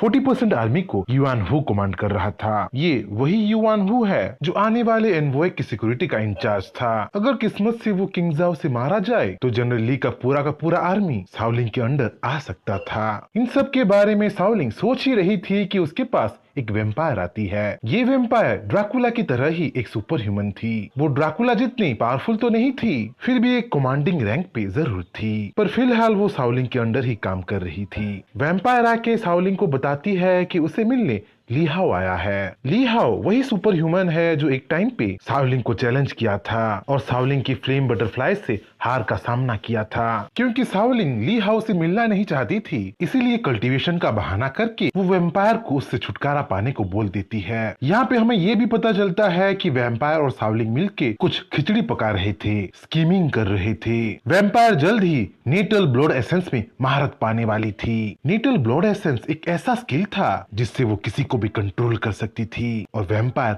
उस स्किल को ली हाओ पे यूज करने वाली थी। एक तरीके से ली हाओ को सावलिंग का गुलाम बनाने वाली थी। दूसरी तरफ मिस्टी माउंटेन में जियू कल्टीवेशन कर रहा था। आग की लपटों में अपने आप को घेर लिया था। उसी कल्टीवेशन के दौरान उसके टहनियों में एक फायर स्पिरिचुअल एलिमेंट का फूल खिलता है। ये फूल दूसरे फूलों से बिल्कुल अलग था। जहाँ पहले वाले फूलों पे बस 4 ही पंखुड़ियां थे, वहीं इस फूल पे 5 पंखुड़ियां थी। और जैसे ही इस फूल को जियू ऑब्जर्व करता है, जियू को एक न्यू स्किल मिल जाता है। एक मास डिस्ट्रक्शन का स्किल मिल जाता है। वैसे तो स्किल का नाम था अवतार, पर वो कोई सेफ शिफ्टिंग स्किल नहीं था। वो एक ऐसा स्किल था जिसे यूज करके जियू मीटोराइट शावर कर सकता था, लार्ज एरिया में फ्लेम की बारिश कर सकता था। और जैसे ही वो अवतार स्किल को पहली बार यूज करता है, एक फ्लेम का पिलर आसमान छू जाता है, पूरे मिस्टी माउंटेन को रोशनी से बिखेर देता है। और देखते ही देखते आसमान में कई सारे फ्लेम के गोले बनने लगते हैं, धरती पे गिर के तबाही मचाने को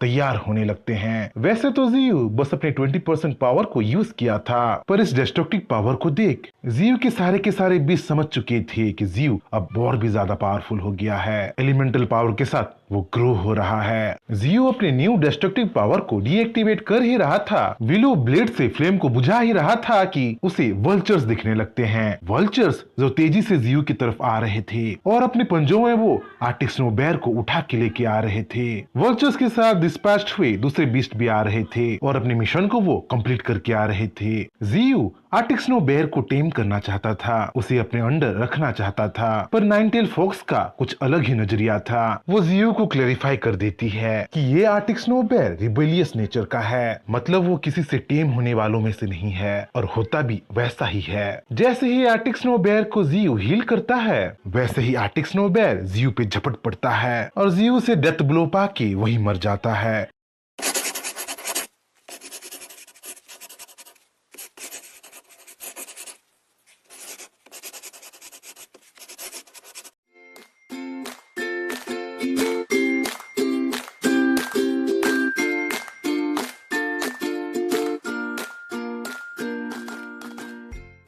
सीन स्टार्ट होता है मिस्टी माउंटेन से, जहां जियू आर्टिक स्नो बेयर को जकड़ लिया था, उसकी स्पिरिचुअल एनर्जी को अब्सॉर्ब करने लगा था। क्योंकि आर्टिक स्नो बेयर टीम नहीं होने वाला था, पालतू बिल्कुल नहीं बनने वाला था, इसलिए उसे मार के उसे इवोल्यूशन पॉइंट्स में कन्वर्ट कर लिया गया था। देखा जाए तो आर्टिक स्नो बेयर को मार के अच्छा खासा इवोल्यूशन पॉइंट्स मिल जाता है, और वो थोड़ा बहुत नहीं, 2,40,000 इवोल्यूशन पॉइंट्स मिल जाता है। और इस बार तो सोने पे सुहाना था, क्योंकि अब जियू के रूट्स दूसरों के एबिलिटीज को कॉपी कर सकते थे, दूसरे क्रिएचर्स को मार के उनके स्किल्स को अपना बना सकते थे। इसीलिए जियू को आर्टिक स्नो बेयर का स्किल मिल जाता है, स्नोई फ्रॉस्ट विंड का टैलेंट मिल जाता है। अब जियू इजीली वेदर कंट्रोल कर सकता था, सुहानी मौसम से लेके कड़कड़ाती ठंड ला सकता था। सिर्फ फॉग ही नहीं, अब तो जियू जलते हुई आग की गोलों के साथ साथ हड्डियां जमा देने वाली ठंड को भी कमांड करने लगा था। आर्टिक स्नो बेयर का किस्सा तो खत्म हो जाता है, पर उसके एरिया में मौजूद स्पिरिचुअल स्टोन माइंस अब भी ice elemental spiritual stone mines से भरे हुए थे, और वहां जाने के लिए जियू खुद प्लान कर रहा होता है। वहां के स्पिरिचुअल स्टोन्स को ऑब्जर्व करके स्ट्रॉन्गर बनने का, कल्टीवेशन करने का ख्याली पुलाव पाल रहा होता है। दूसरी तरफ सी सिटी के बॉर्डर एरिया में एनवॉय आने लगते हैं, अपने मीटिंग के डेस्टिनेशन पॉइंट की ओर बढ़ रहे होते हैं। फेडरल एनवॉय ग्रुप को लीड कर रहा होता है Li Yuan Hu. Li Yuan Hu general Li का ही डिसाइपल था, जो जियू को कड़ी टक्कर दिया था, पर आखिरकार जियू के हाथों ही मारा गया था। उसी की तरह उसका स्टूडेंट ली युआन हु एक सुपर ह्यूमन था, ट्रांसेंडेंट फर्स्ट लेवल का था, और फिलहाल पूरे एनवॉय का प्रोटेक्शन का जिम्मा उसी के ही कंधों पे था। उसी रस्तों में जमीन के अंदर चारों तरफ जाल बिछ गए थे, अनचाहे अनजान मेहमान एनवॉय का वहीं इंतजार कर रहे थे। मीटिंग पॉइंट सी सिटी का एक फोर्ट था। सी सिटी एक रेगिस्तानी इलाका होता है, धूल और सूखी जमीन अरेबियन एरिया का याद दिला रहा होता है। क्योंकि मीटिंग में फेडरेशन को ली युआन हु रिप्रेजेंट कर रहा था, इसीलिए उसके स्वागत में पूशु आई थी। पूशु 10 नेशन अलायंस को रिप्रेजेंट कर रही होती है, और अपने साथ वो आइसिया को लेके आई होती है। आइसिया एक होली मेडन थी, मतलब वो 10 नेशन अलायंस के होली रिलीजन को रिप्रेजेंट कर रही थी। ये मीटिंग बहुत इंपॉर्टेंट होने वाला था, इसीलिए सी सिटी के फोर्ट का सिक्योरिटी बहुत टाइट था। कई सारे सुपर ह्यूमंस को वहाँ पोस्टिंग जो किया गया था। जैसे ही 10 नेशन अलायंस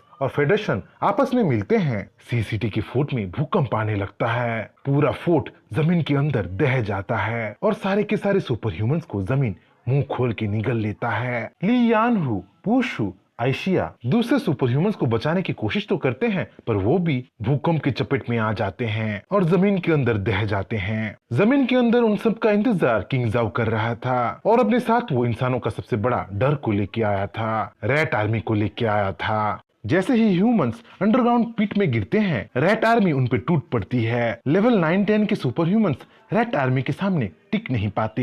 रैट आर्मी उन सबको खींच खींच के इधर उधर ले जाने लगती है। कईयों को तो नोच नोच के खाने लगती है और कईयों को तो वही टुकड़ों में तब्दील कर देती है। नजारा बहुत खौफनाक था। ज़ोंबीज की तरह इंसान रैट आर्मी का शिकार हो रहा था। पूशु, आयशिया और ली यानहू रैट आर्मी से लड़ने लगते हैं। अपनी स्किल से रैट आर्मी को थोड़ा बहुत पीछे धकेलने की कोशिश करने लगते हैं। जहाँ पूशु विंड ब्लेड्स यूज करके रैट्स को मार रही थी, वहीं ली यानहू एनर्जी पंचेस से और आयशिया ब्लेड डांस से रैट्स का शिकार कर रहे थे। पर इन सब की कॉम्बाइंड स्ट्रेंथ भी रैट आर्मी के सामने कुछ नहीं कर सकते थे। जितने रैट्स को वो मारने लगते हैं, उनसे कई गुना रैट्स उनके सामने आने लगते हैं, चारों तरफ से उनको घेरने लगते हैं। वहीं दूर किंग जाओ खड़ा था, उन सब के स्किल्स को ऑब्जर्व कर रहा था। किंग जाओ के हिसाब से तो ज्यादातर सोल्जर्स बेकार थे, बस होली मेडन आयशिया, ओल्ड लेडी पूशु और ली युआनहू ही थोड़े बहुत स्ट्रॉन्ग थे।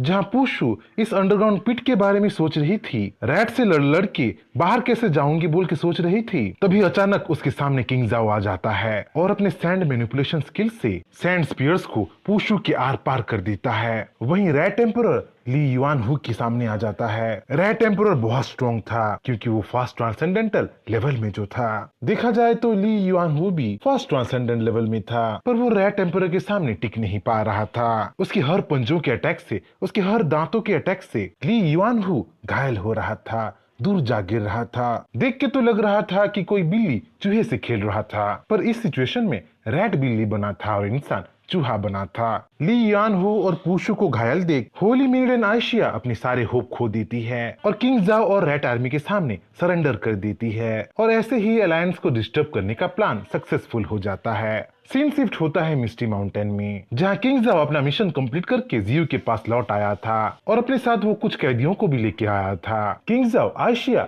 द होली मेडन से जियो का इंट्रोडक्शन करवाता है। वैसे तो जियो शाओलिंग से होली मेडन के बारे में बहुत कुछ सुना था। 10 नेशन अलायंस के होली रिलीजन में बस 3 ही होली मेडन थे। शाओलिंग के इन्फॉर्मेशन के मुताबिक ये होली मेडन्स ब्राह्मणिक रिलीजन को फॉलो करते हैं और उनका रिलीजियस ग्रुप इतना पावरफुल है कि खुद फेडरेशन भी उनसे डरता है। जियो आयशिया को देखते ही समझ जाता है कि वो आगे चल के बहुत पावरफुल होने वाली है, क्योंकि वो कोमा में रह के भी पावरफुल ऑरा रिलीज जो कर रही होती है। जियो तो आयशिया की फिगर को देख के भी इम्प्रेस हो जाता है, उस पे लट्टू हो जाता है और उसे अपना गुलाम बनाने के लिए उतावला होने लगता है। आयशिया को अपना गुलाम बनाने के लिए जियो जैसे ही अपने ब्लड कोवेनेंट स्किल को यूज करता है, वैसे ही आयशिया के स्पिरिचुअल कोर के अंदर वो चला जाता है। सिर्फ उसके बॉडी को ही नहीं, उसके सोल को भी अपने वश में कर लेता है। आयशिया का कंप्लीट कंट्रोल पा लेता है। आयशिया फास्ट ट्रांसेंडेंट लेवल की होती है और टैलेंट और स्किल्स उसमें भर भर की होती है। उसका फर्स्ट पैसिव स्किल था डेथ कंडेंसेशन स्किल, जिससे वो किसी की भी वीकनेस को जान सकती थी। उसका दूसरा स्किल था ब्लैक मैम्बा डांस, जिससे वो अपने दुश्मनों पे सांप की तरह टूट सकती थी, सांप की तरह इजीली स्ट्राइक कर सकती थी। आयशिया का तीसरा स्किल था हीलिंग,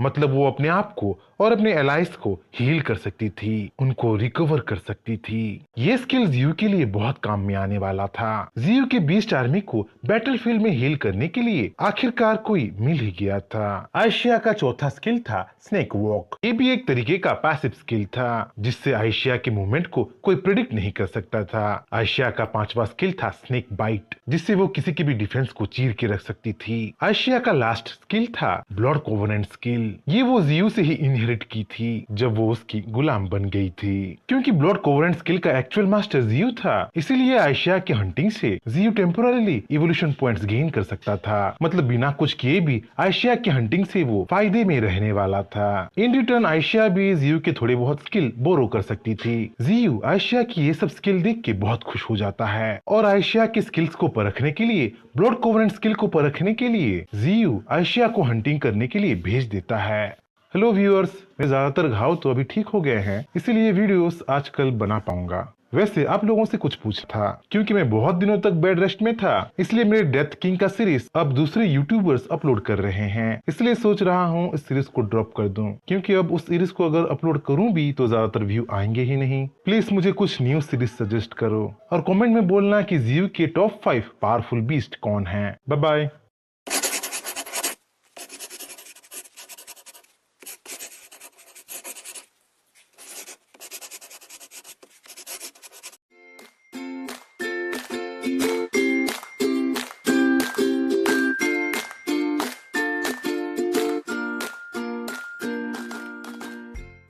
सीन स्टार्ट होता है मिस्टी माउंटेन के जंगलों से, जहां आयशिया जियो के कमांड्स का पालन कर रही थी, शिकार कर रही थी और जियो को इवोल्यूशन पॉइंट्स दे रही थी। पर जैसा सोचा था वैसा हो नहीं रहा था। एक क्रिएचर के मरने से जितना इवोल्यूशन पॉइंट्स मिलना चाहिए था उतना मिल नहीं रहा था। और इन सब से जियो एक बात समझ जाता है, अगर उसे इवोल्यूशन पॉइंट्स चाहिए तो उसे खुद हंटिंग करना पड़ेगा। अपने मिनियंस के हंटिंग से उसे ज्यादा कुछ फायदा होने नहीं वाला है। जियो आयशिया के लिए दूसरा एक काम सोचता है। जियो आयशिया को ब्राह्मणिक होली टेम्पल की ओर भेजने की सोचने लगता है। Brahmanic Holi temple 10 alliance nation का एक इम्पोर्टेंट पार्ट था और उन सब से इंफॉर्मेशन गैदर करने का ये एक सुनहरा मौका था। आयशिया आराम से अपनी ब्राह्मणिक रिलीजन होली टेम्पल लौट सकती थी और जियो का एजेंट बन के वहाँ की सारी इंफॉर्मेशन जियो के पास ट्रांसफर कर सकती थी। वो साउलिंग की तरह एक स्पाई बन सकती थी। पर इन सब में एक छोटा सा प्रॉब्लम था। आयशिया फास्ट ट्रांसेंडेंट लेवल की जरूरत थी, पर इतनी पावरफुल नहीं थी कि होली टेम्पल के आर्मी को कंट्रोल कर सके, वहां अपना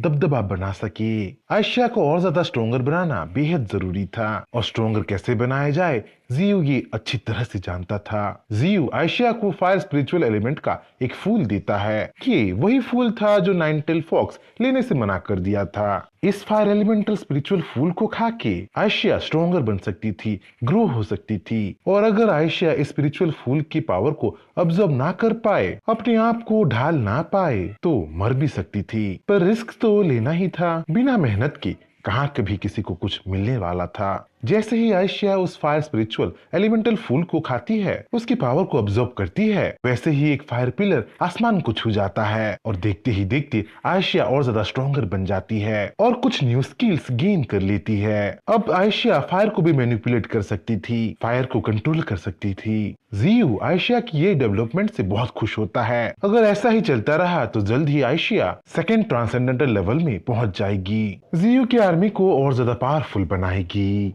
जियो किंग जाओ से भी बहुत खुश होता है, क्योंकि उसी की वजह से ही उसे आयशिया मिली है। जियो किंग जाओ और आयशिया को स्पिरिचुअल एसेंस के पूल की ओर भेज देता है। वहां जाके वहां रेस्ट करके अपने खोए हुए स्पिरिचुअल एनर्जी को रिप्लेनिश करने का कमांड उनको वो दे देता है। मिस्टी माउंटेन में ऐसे ही कुछ दिन बीत जाते हैं, जब Geo ice elemental spiritual stone mine में जाने की सोच ही रहा था कि उसे भूकंप महसूस होने लगता है। पर वो कोई भूकंप नहीं था, डीमनिक काउ की कल्टीवेशन पूरा होने का, उसके इवोल्यूशन पूरा होने का संदेश था। देखते ही देखते डीमनिक काउ धरती को चीर के बाहर आता है। इस बार की इवोल्यूशन की वजह से डीमनिक काउ पूरी तरह से बदल चुका था। इंसानों की तरह वो दो पैरों पे अब चलने लगा था, एक माइनोटोर बन गया था। अब वो वाकई एक बुल डीमन बन गया था। बुल डीमन के ऐसे इवोल्यूशन से जियो बहुत खुश हो जाता है और एक्साइटमेंट के मारे वो बुल डीमन के इवोल्यूशन ट्रेड्स के बारे में जानने की कोशिश करने लगता है। हमें यहाँ पे ये पता चलता है कि बुल डीमन कल्टीवेशन करते वक्त बस अपने मास्टर के बारे में सोच रहा था, अपने मास्टर के लिए बैटल में काम आने के बारे में सोच रहा था, वेपन यूज करने के बारे में सोच रहा था। और उसी चाह की वजह से डीमनिक काउ बुल डीमन में चेंज हो गया, ह्यूमनॉइड फॉर्म पा लिया। बुल डीमन अब तो सेकंड ट्रांसेंडेंटल ऑर्डर में पहुंच गया होता है और वो अपने मास्टर से एक वेपन मांग रहा होता है, जिसे सुन जियो अपने ब्रांचेस से बुल डीमन के लिए एक वेपन बनाता है। और वो कोई नॉर्मल वेपन नहीं, डिवाइन वेपन होता है, जिसका नाम मैग्मा बैटल एक्स होता है। Rise of the demon bull के बाद अब टाइम आ चुका था जियो के नॉर्दर्न रीजन में जाने का, स्नोई नॉर्दर्न हाईलैंड्स की गुफाओं में जाने का। इसलिए वो बुल डीमन को मिस्टी माउंटेन का एरिया गार्डियन बना देता है। उसके मौजूदगी में मिस्टी माउंटेन को ध्यान रखने का जिम्मेदारी बुल डीमन को वो सौंप देता है। ऐसे ही बुल डीमन की निगरानी में मिस्टी माउंटेन का दिन बीतता जाता है। 3 दिन बाद आयशिया ब्राह्मणिक रिलीजियन टेम्पल में लौट जाती है और उसके इन्फॉर्मेशन के हिसाब से फेडरेशन और 10 नेशन अलायंस का समझौता टूट जाता है। ह्यूमन फोर्स बढ़ जाते हैं, एक पावरफुल फोर्स बनने से पहले ही बिखर जाते हैं। जहां एक और जीयू नाइनटेल फॉक्स के साथ ice elemental spiritual stone mine की ओर बढ़ रहा था, सामने आने वाले हर एक बीस्ट को अपने रूट्स के साथ खत्म करते जा रहा था, इवोल्यूशन पॉइंट्स गैदर करते जा रहा था, एक अनस्टॉपेबल जॉगरनट बन गया था। वहीं दूसरी ओर बुल डीमन दूसरे बीस्ट के साथ मिलके मिस्टी माउंटेन की प्रोटेक्शन में लग गया था, अपने मास्टर के हर एक कमांड को निभा रहा था। देखते ही देखते कुछ दिन बीत जाते हैं और जीयू अपने डेस्टिनेशन के पास पहुंच जाता है, ice elemental spiritual stone mine के पास पहुंच जाता है और वहां जीयू का स्वागत व्हाइट स्नेक करती है और व्हाइट स्नेक के साथ पैंडा भी होता है। दोनों के दोनों ice elemental spiritual stone mine में कल्टीवेशन कर रहे थे, आइस एलिमेंटल स्पिरिचुअल स्टोन्स को ऑब्जर्व करके अपने आप को डेवलप कर रहे थे और वो डेवलप भी हुए थे, क्योंकि व्हाइट स्नेक को देखते ही जीयू समझ जाता है कि व्हाइट स्नेक रिसेंटली स्ट्रॉन्गर बनी है, क्योंकि उसके बॉडी से पावरफुल ऑरा निकल जो रहा होता है। जीयू ज्यादा टाइम वेस्ट नहीं करता और अपने रूट्स को स्टोन माइन के अंदर फैला देता है, आइस एलिमेंटल स्पिरिचुअल स्टोन्स को ऑब्जर्व करने लगता है, आइस एट्रीब्यूट्स को अपने बॉडी में समाने लगता है। कल्टीवेशन के इस प्रोसेस में वो अकेला नहीं होता,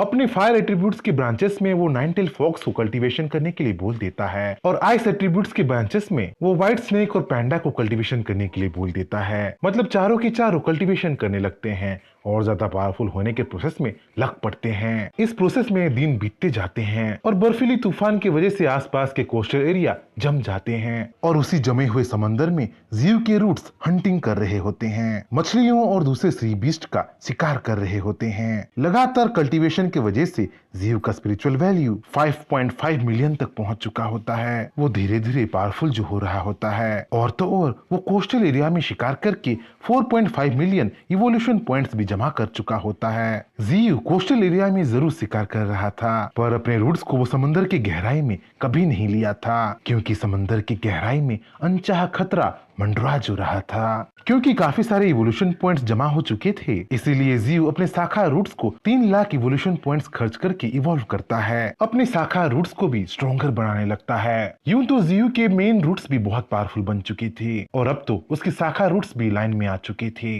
जीव धीरे धीरे बहुत पावरफुल बन रहा था, शायद किसी न किसी दिन वो गॉड ट्री में जरूर ट्रांसफॉर्म हो सकता था, किसी पता शायद वो इंसानों जैसा फिगर भी पा सकता था। सीन शिफ्ट होता है मिस्टी माउंटेन में, जहां बुल डीमन की निगरानी में कुछ गड़बड़ हो गया, जो नहीं होना चाहिए था वही हो गया। वुल्फ कब, ओरोची और बिग ईयर गायब हो गए थे और अपने पीछे वो खून के निशान छोड़ गए थे। वुल्फ कब, बिग ईयर और ओरोची लैंगफैंग के नर्सरी के छोटे छोटे बीस्ट थे और उनमें से सबसे स्पेशल तो ओरोची था, जो फ्यूचर में 8 हेडेड स्नेक में ट्रांसफॉर्म हो सकता था, एक लीजेंडरी बीस्ट बन सकता था। खून के धब्बों को देखते ही बुल डीमन गुर्राने लगता है, दहाड़ने लगता है और उसके दहाड़ से पूरा मिस्टी माउंटेन गूंजने लगता है। सारे बीस्ट वहां जमा होने लगते हैं और खून की स्मेल के बारे में बुल डीमन से पूछने लगते हैं। बुल डीमन सिचुएशन के बारे में सबको समझा देता है और थोड़ा छानबीन के बाद उनको बिग ईयर का अधमरी बॉडी मिलता है। सिचुएशन जितना लग रहा था उससे कहीं ज्यादा क्रिटिकल बन गया था, क्योंकि हवा में एंशिएंट एम्परर एलिगेटर को ह्यूमंस की मौजूदगी का आहट जो मिल गया था। इंसान फिर से मिस्टी माउंटेन में घुस आए थे और छोटे छोटे बीस्ट को अपना शिकार बना के गए थे। जल्द ही और एक वार होने वाला था। जो भी ह्यूमन सिटी इस क्राइम में अपने आप को शामिल किया था वो मिट्टी में मिल जाने वाला था।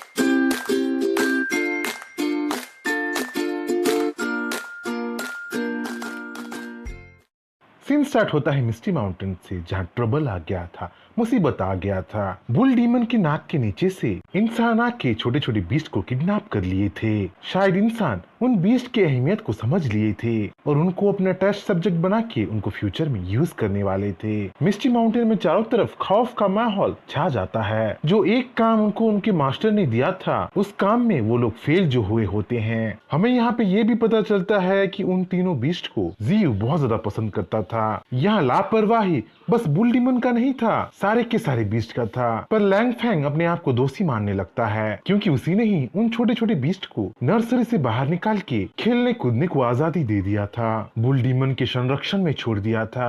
देखते ही देखते लैंग फेंग और बुल डीमन झगड़ने लगते हैं। रेस्पॉन्सिबिलिटी का उंगली दिखा के एक दूसरे को वो इल्जाम लगाने लगते हैं। पर क्यानकिन उन सबको शांत करती है और सबसे इम्पोर्टेंट चीजों पे सबका ध्यान लगाती है। छोटे छोटे बीस्ट की सुरक्षा पे सबका ध्यान लगाती है। सारे के सारे बीस्ट आग बबूले हो रहे होते हैं और अपने परिवार को फिर से पाने के लिए कुछ भी करने को तैयार हो जाते हैं। विंड वुल्फ किंग अपने सारे वुल्फ्स के साथ चारों तरफ फैल जाता है। वल्चर्स और पेरेग्रिन फल्कन आसमान में मंडराने लगते हैं, पर फिर भी इंसानों का कहीं भी अता पता नहीं पाते हैं। यहाँ दुश्मन मतलब इंसान फुली प्रिपरेशन करके आए होते हैं, इसीलिए तो वो अपने प्रेजेंस को वो सारे के सारे बीच से छिपा पा रहे होते हैं। टाइम रेत की तरफ फिसल रहा होता है और टाइम पे उन छोटे छोटे बीच को अगर ना ढूंढा जाए तो वो भारी मुसीबत में पड़ सकते हैं। सब कुछ देख के सब कुछ समझ के एंशिएंट एम्परर एलिगेटर अपने एक इनेट स्किल को यूज करता है, एक्सट्रीम ट्रैकिंग को यूज करता है। वो एक ही बार में पूरे मिस्टी माउंटेन को अपने ट्रैकिंग स्किल से कवर कर देता है और भागते हुए इंसानों को ढूंढ के निकालता है। लोकेशन पाते ही बुल डीमन गुर्राने लगता है और लैंग फेंग को एक प्रॉमिस करता है, प्रॉमिस की वो सारे बीस्ट को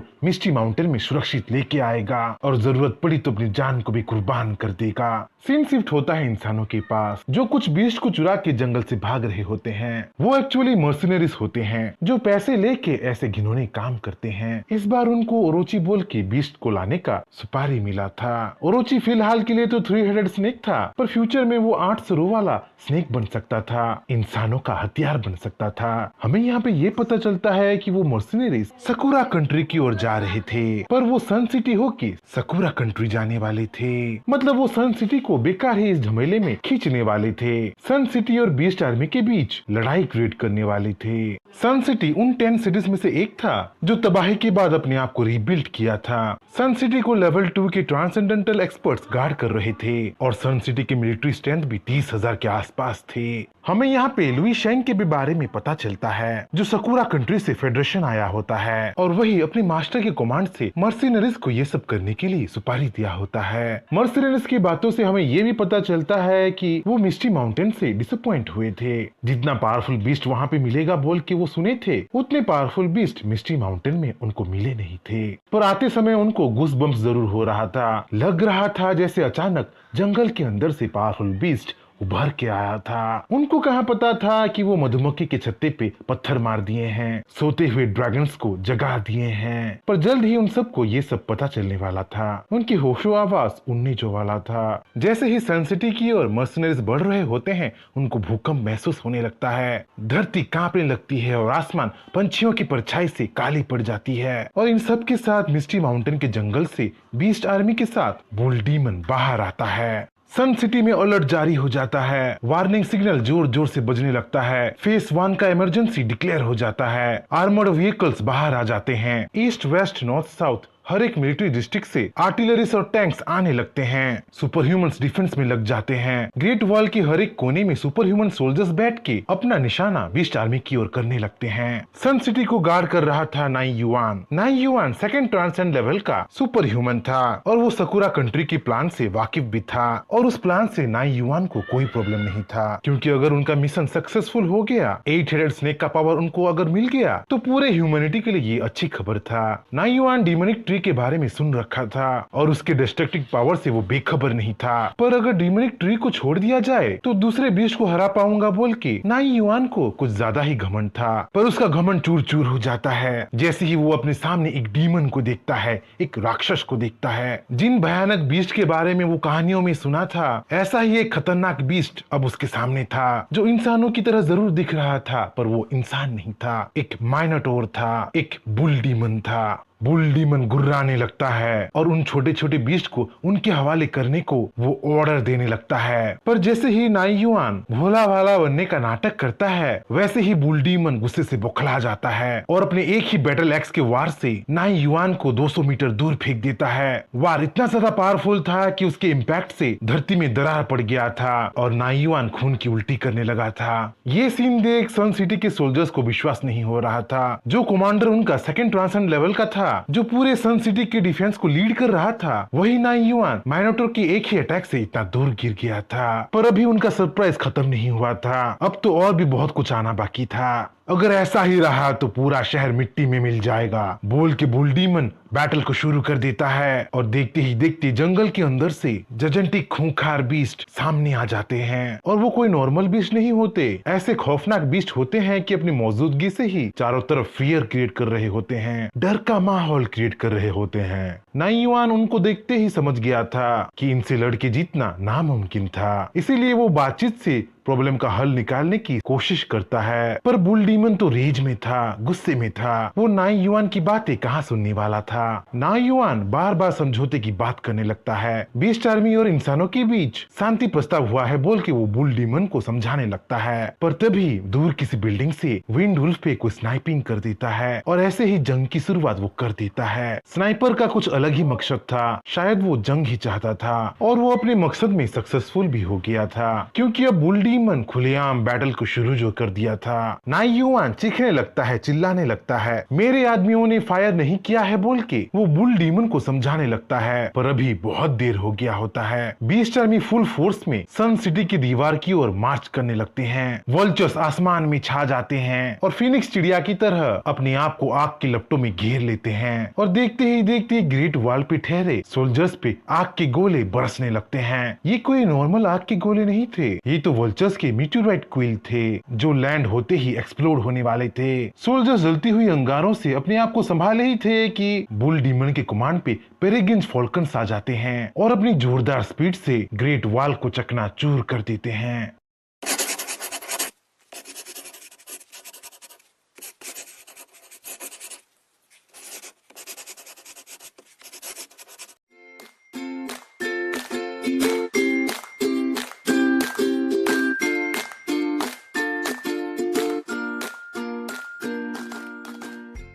सीन स्टार्ट होता है सन सिटी से, जहां ब्लैक आर्मर कॉर्प्स तैनात थे। सन सिटी के स्ट्रॉन्गेस्ट लीजन तैनात थे। ब्लैक आर्मर कॉर्प्स के हर एक सोल्जर फास्ट ट्रांसेंडेंट लेवल का था और उनमें से सबसे कमजोर लेवल 8 का था। ये लोग इतनी बड़ी बीस्ट आर्मी को देख ओपन फायर करने लगे थे, गोलियों की बौछार से बीस्ट आर्मी को घेरने लगे थे। पर जैसा वो लोग सोचे थे वैसा हुआ नहीं था। कहीं से एक माइनोटोर आके उनके कमांडर को घायल कर दिया था और उसी माइनोटोर के कमांड से वल्चर्स और पेरेग्रिन फॉल्कन बेरहमी से इंसानों पे टूट पड़ रहे थे, आग के गोले बरसा रहे थे और डिफेंस लाइन को चकनाचूर कर रहे थे। पेरेग्रिन फॉल्कन्स के डिस्ट्रक्टिव पावर को रोकने के लिए एक ट्रांसेंडेंट सोल्जर जरूर उन पे कूदता है, उनको अपने तलवार से चीर देने के लिए आगे बढ़ता है। पर पेरेग्रिन फॉल्कन्स का वो कुछ बिगाड़ नहीं पाता, क्योंकि ऐन वक्त पे वहाँ व्हाइट टाइगर आ जाता है और अपने पंखों से आने वाले अटैक को ब्लॉक कर देता है। व्हाइट टाइगर पेरेग्रिन फॉल्कन्स को प्रोटेक्ट तो करता है, उसके साथ साथ वो उस ट्रांसेंडेंट सोल्जर को पछाड़ भी देता है। अपने जजेंटिक विंग के एक ही वार से उस ट्रांसेंडेंट सोल्जर को धराशाही कर देता है। इसी बीच सोल्जर्स गैदर होने लगे थे और जमा होकर बीस्ट आर्मी पे आर्टिलरी से हमला करने लगे थे।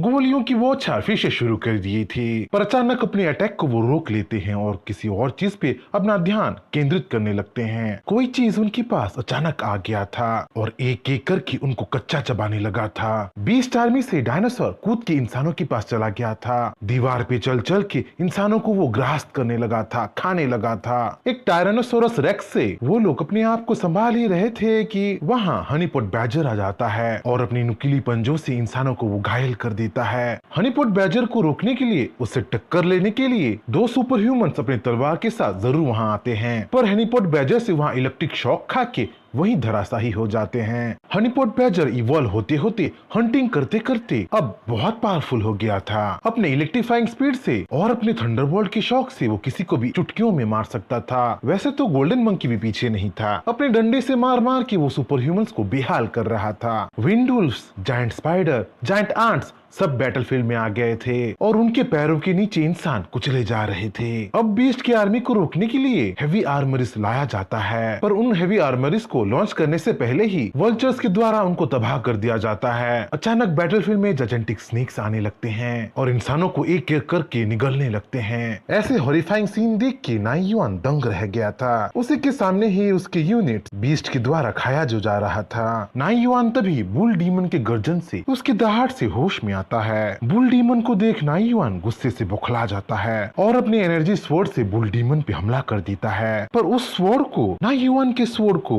बुल डीमन इजीली अपने हाथों से ही रोक लेता है और नाई युआन को दूर फेंक के बुल डीमन बोलने लगता है कि वो भी एक लिविंग क्रिएचर है, उसे भी दर्द होता है। पर इंसान बिना जाने बिना समझे बीस्ट पे हमला किए जा रहे हैं, उन पे एक्सपेरिमेंट बार बार कर रहे हैं। बुल डीमन गुस्से से वॉर क्राई देने लगता है, अपने गर्जन से सारे के सारे बीस्ट को बफ करने लगता है, एनकरेज करने लगता है। वहीं बीस्ट कुछ भी बोले इंसान कहाँ सुधरने वाले थे, इसीलिए अपने आदत से मजबूर नाई युआन भी बुल डीमन पे फिर से हमला कर देता है। अपने most powerful attack desert gale से हमला करता है, पर ये वार भी खाली ही जाता है क्योंकि बुल डीमन अपनी ग्रेविटी मैनिपुलेशन को एक्टिवेट कर दिया था और डेजर्ट गेल स्किल को धरती की ग्रेविटी से जमीन में समा दिया था।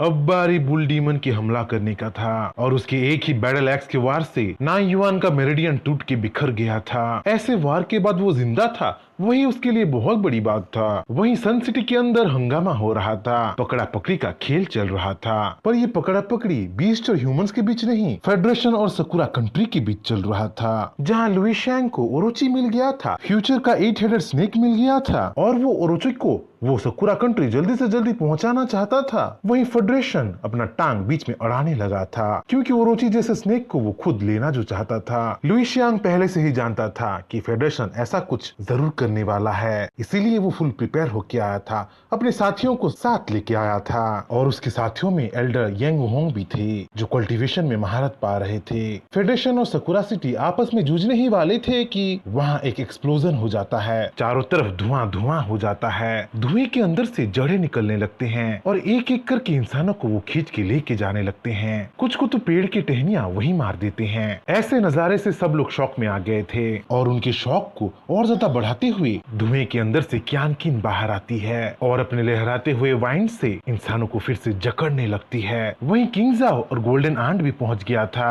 और बीस्ट आर्मी की पावर को सबको वो दिखाने लगा था। ज्यादातर सोल्जर्स को किंग जाओ अपने रेत से निगल लेता है, सबको धरती में समा लेता है। फेडरेशन के कैप्टन को गोल्डन आंट बिहेड कर देता है, उसके सर को वही काट देता है। मौके का फायदा उठा के लुई शियांग बेबी ओरोची और व्हाइट वुल्फ के साथ वहाँ से चुपके से भागने की कोशिश करने लगता है। उसे क्यानकिन रोकने की कोशिश तो करती है पर रोक नहीं पाती है क्योंकि बीच में एल्डर यांग होंग आ जाता है और क्यानकिन से खुद लड़ने लगता है। किसी तरह क्यानकिन एल्डर यांग होंग को हरा तो देती है पर उस वक्त तक लुई शियांग बेबी बीस्ट के साथ बहुत दूर चला गया था, इसीलिए क्यानकिन गोल्डन आंट को उसके पीछे भेज देती है और खुद बचे हुए सुपर ह्यूमंस को वो मारने लगती है। सीन शिफ्ट होता है सन सिटी की बाउंड्री के पास, जहां दीवार अब पूरी तरह से तबाह हो गया था और दीवार को तबाह करने वाला और कोई नहीं बल्कि एंशिएंट एम्परर एलिगेटर था। एंशिएंट एम्परर एलिगेटर को रोकने के लिए ह्यूमंस टैंक के साथ जरूर आए थे पर उन टैंक्स को टायरानोसोरस रेक्स अपने ड्रैगन फ्लेम से जला दिया था। हाँ, ये डायनासोर ड्रैगन फ्लेम ब्रीथ कर सकता था, शायद डायनासोर होते होते वो ड्रैगन के जीन्स भी कैरी कर रहा था। सन सिटी की आर्मी, सन सिटी के सोल्जर्स अब डिस्पेयर स्टेट में आ चुके थे, मतलब जीतने की उम्मीद वो पूरी तरह से खो दिए थे। उनका कैप्टन उनके सामने ही बेहोश पड़ा था, उनका ग्रेट वॉल अब टूट के बिखर गया था। शहर में बीस्ट घूम रहे थे और इंसानों को वो निगल रहे थे।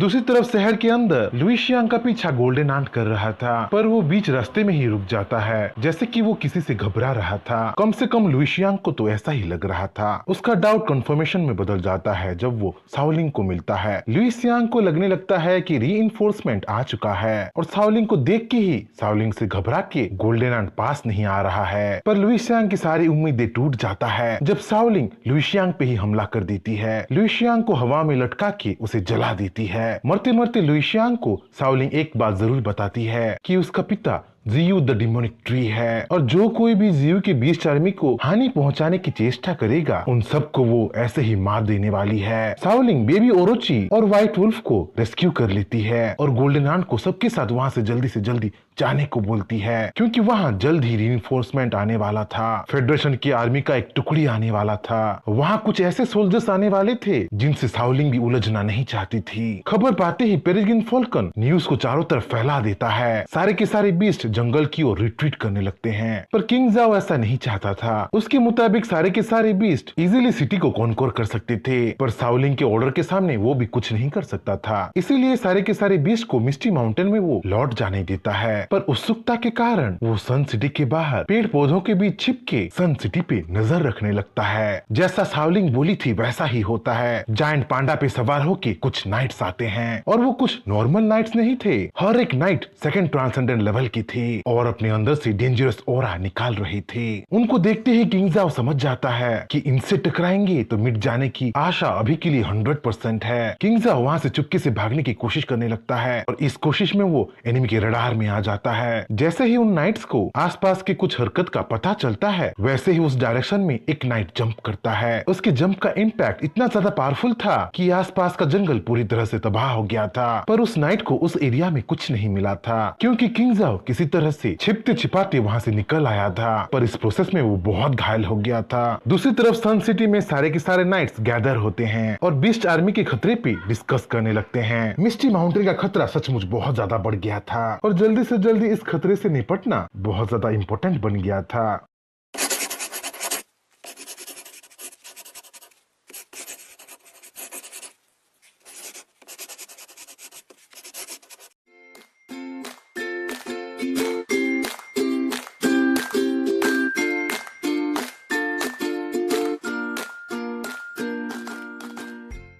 सीन स्टार्ट होता है मिस्टी माउंटेन से, जहाँ पे सन सिटी पे गए हुए बीस्ट वापस लौट रहे थे। साउलिंग के कमांड को पूरा कर रहे थे। मिस्टी माउंटेन में पहुंचते ही छोटे मोटे इंजुरीज को स्पिरिट लेक में हील किया जाने वाला था, और गहरे जख्मों को स्पिरिट पूल में हील किया जाने वाला था, क्योंकि स्पिरिट पूल में जियो के लाइफ एसेंस की मात्रा बहुत ज्यादा था, जो गहरे से गहरे जख्मों को हील कर सकता था। शायद गोली लगे हुए विंडुल्फ का इलाज वही होने वाला था। दूसरी ओर फेडरेशन में दूसरी एक मीटिंग बिठाई गई थी। मीटिंग का मुद्दा वही मिस्टी माउंटेन था। यूं तो मिस्टी माउंटेन के बारे में सब लोग जानते थे। मिस्टी माउंटेन में एक से बढ़ के एक पावरफुल बीस्ट रहते थे, और उन सबको कमांड करने वाला डिमोनिक ट्री तो एक्स्ट्रा ऑर्डिनरी था। इसीलिए ह्यूमैनिटी को उनसे सबसे ज्यादा खतरा था। पर ये खतरा डिमोनिक ट्री के समझौते से टल गया था। कम से कम कुछ दिनों के लिए तो ऐसा ही था। रिसेंटली सकुरा कंट्री कुछ सस्पेशियस एक्टिविटी किए थे। मिस्टी माउंटेन में जाके उनके छोटे छोटे बीस्ट बच्चों को चुरा के लेके आए थे। इन्हीं सब रिसेंट एक्टिविटीज के बारे में फेडरेशन की मीटिंग में डिस्कस किया जाता है। सारे सबूतों से ये पता चलता है कि सकुरा कंट्री ने ही बीस्ट आर्मी को छेड़ दिया है। उन्हीं के वजह से सन सिटी पे ये रिसेंट हमला हुआ है। इस बार तो सकुरा कंट्री ने हद ही कर दिया है। सकुरा कंट्री बीस्ट आर्मी और फेडरेशन के बीच जंग जो छेड़ना चाहता है, उन्हीं के वजह से ही नाई युआन मारा गया है। मीटिंग में सबके सहमति से ये फैसला किया जाता है कि आयरन नाइट्स और ड्रैगन कोड गार्ड्स को सकुरा कंट्री भेज दिया जाएगा, और उन्हीं के मदद से सकुरा कंट्री को सबक सिखाया जाएगा। पर फेडरेशन के प्रेसिडेंट के दिमाग में कुछ और ही चल रहा था। वो आयरन नाइट्स और ड्रैगन कोड गार्ड्स के आइडिया को फिलहाल के लिए पॉज कर देता है, पर सकुरा सिटी के सारे रिसोर्सेस को कट कर देने का कमांड दे देता है। इन सब के साथ प्रेसिडेंट और एक कमांड देता है। प्रेसिडेंट बोलने लगता है कि सकुरा कंट्री को एक्सप्लेनेशन मांगो, ये सब करने की वजह उनसे पूछो, और अगर सकुरा कंट्री अपना पॉइंट रख ना पाए तो उनके पास ड्रैगन कोड गार्ड्स को भेज दो। सीन शिफ्ट होता है नॉर्दर्न स्नोई हाईलैंड्स पे, जहाँ जियो के पास रिसेंट एक्टिविटीज के खबर आ गया था, और खबर लाने वाला और कोई नहीं बल्कि पेरेग्रिन फाल्कन था। जैसे ही सारे अपडेट्स को जियो पाता है, वो बेचैन होने लगता है। वो समझ जाता है कि फेडरेशन के पास अब भी छिपे हुए बहुत सारे कार्ड्स हैं, और उनको हल्के में बिल्कुल नहीं लिया जा सकता है। जियो पेरेग्रिन फाल्कन से बीस्ट आर्मी को एक मैसेज भेज देता है। मैसेज की वो लोग संभल के रहें और उसके एब्सेंस में कुछ खतरनाक ना करें। अब जो भी होगा जियो के मिस्टी माउंटेन में वापस लौटने के बाद ही होगा। वहीं आर्टिक स्नो बेयर की गुफा के अंदर पैंडा कल्टीवेशन कर रहा था और अंगड़ाई लेते लेते जियो के पास आया था। पांडा आके जियो को क्वेश्चन करने लगता है कि वो भला किससे बात कर रहा है, क्योंकि उसके आते आते तो पेरेग्रिन फाल्कन वहाँ से जा चुका था, इसलिए पांडा उसे देख नहीं पाया था। पांडा की बातों को नजरअंदाज करते हुए जियो सीरियसली पांडा को एक बात पूछता है। जियो पूछता है कि अगर टाइम आया तो क्या पांडा अपने ब्रदर्स के साथ, अपने ही जाति के साथ लड़ पाएगा, और अगर नहीं तो आमने सामने होने पे वो क्या करेगा। जिसपे पांडा बोलता है कि उसके ब्रदर्स को कोई कंट्रोल नहीं कर सकता, वो लोग उसी के साथ रहते हैं जो उनसे अच्छी तरीके से पेश आता है। पांडा ये भी बोलता है कि जब वो फेडरेशन से भाग रहा था वो अपने भाइयों को साथ लेके आना चाहता था, पर उसके ब्रदर्स मना कर दिए थे क्योंकि उनको भागने की जिंदगी नहीं आराम करने की जिंदगी चाहिए था। अपने ब्रदर्स के बारे में थोड़ा सा इन्फॉर्मेशन देख के पांडा आलस दिखाने लगता है और मैं शायद हाइबरनेशन करने के लिए जा रहा हूँ बोल के फिर से गुफा के अंदर व्हाइट स्नेक के पास सोने के लिए चला जाता है। पैंडास एक तरह की बैर ही होते हैं। दुनिया में पैंडा अपने स्ट्रेंथ के लिए जाने जाते हैं, अपने स्टोन डिवावरिंग एबिलिटीज के लिए जाने जाते हैं। उसी तरह से कैट अपने स्पीड के लिए जाने जाते हैं और अगर फेडरेशन के पास पैंडास है तो वो फॉर्मिडेबल फोर्स साबित होने वाले हैं। ऊपर से उनको राइड करने वाले आयरन नाइट्स जिनके बारे में ज्यादातर इंफॉर्मेशन अभी तक क्लासिफाई है, इसीलिए उनको हल्के में बिल्कुल नहीं लिया जा सकता है। जियो सोचने लगता है कि उसे भी एक फॉर्मिडेबल फोर्स तैयार करना चाहिए और उस फॉर्मिडेबल फोर्स को तैयार करने के लिए उसे स्पिरिचुअल स्टोन माइंड्स की जरूरत थी और स्पिरिचुअल स्टोन माइंड को ढूंढने का काम वो पैंडा को सौंप देता है। पर पैंडा को उसे सबसे पहले जगाना था जो कि घोड़े बेच के सो रहा था। जबरदस्त कोड़े पैंडा पे बरसने लगता है। एक तरीके से हनीपट बैजर वाला हाल पैंडा का भी होता है, पर ये तरकीब काम में आता है। पैंडा उठ खड़ा होता है और अपने काम पे लग जाता है। सीन शिफ्ट होता है समंदर के अंदर जहाँ एक fast transcendental beast blue whale आराम से तैर रहा था, पर अचानक समंदर शांत हो जाता है जैसे कि कोई प्रेडेटर उस पे नजर रख रहा हो। देखते ही देखते चारों तरफ से ब्लू व्हेल को टेंटकल्स घेर लेते हैं और गहरे समंदर से एक जायंटिक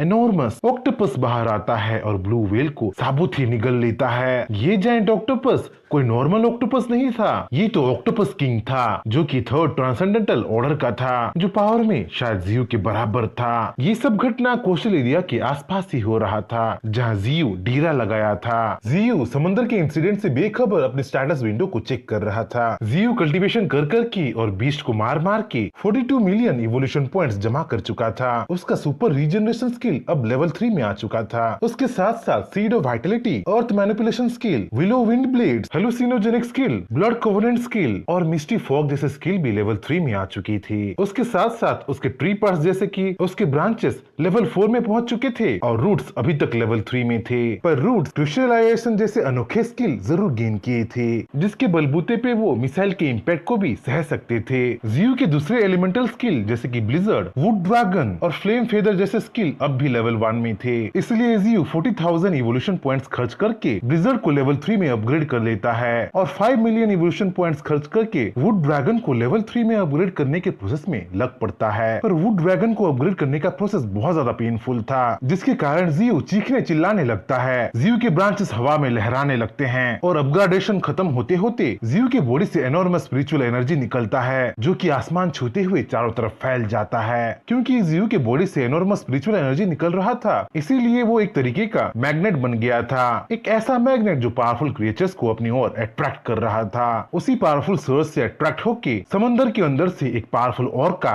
जियो पे टूट पड़ता है। ऑर्का सेकंड ट्रांसेंडेंटल लेवल का था और जियो को खा के जियो की स्पिरिचुअल एनर्जी को वो अपने अंदर समाना चाहता था, पर ऑर्का कुछ करे उससे पहले ही जियो अपने लेवल 4 के ब्रांचेस से फ्रोजन अर्थ का स्किल एक्टिवेट करता है जिसकी वजह से जियो के ब्रांचेस समुद्र के पानी को छूते ही पूरे कोस्टल एरिया का पानी जम जाता है और उसी पानी के साथ ऑर्का भी जम जाता है। ऑर्का का किस्सा खत्म हुआ ही था कि समंदर के अंदर से एक स्वॉर्ड फिश भी जियो पे हमला कर देता है, पर जियो के लेवल 3 के ब्रांचेस उसे बीच में ही रोक लेते हैं और स्वॉर्ड फिश को चीर के रख देते हैं। ऑर्का और स्वॉर्ड फिश को मार के जियो को 2 लाख के आसपास इवोल्यूशन पॉइंट्स मिलते हैं, पर जियो इतना सारा इवोल्यूशन पॉइंट्स पाके भी खुश नहीं लग रहा था। उसका नजर तो समंदर की ओर ही था। कब तक कैमोफ्लेज यूज करोगे, सामने आओ और मुझसे लड़ो बोल के जैसे ही जियो चिल्लाता है एक एनॉर्मस ऑक्टोपस समंदर के अंदर से बाहर आता है। हमें यहाँ पे पता चलता है कि वो ऑक्टोपस रंग बदल के जियो के पास ही छिपा था, शायद सही मौके का वो इंतजार कर रहा था। जियो और ऑक्टोपस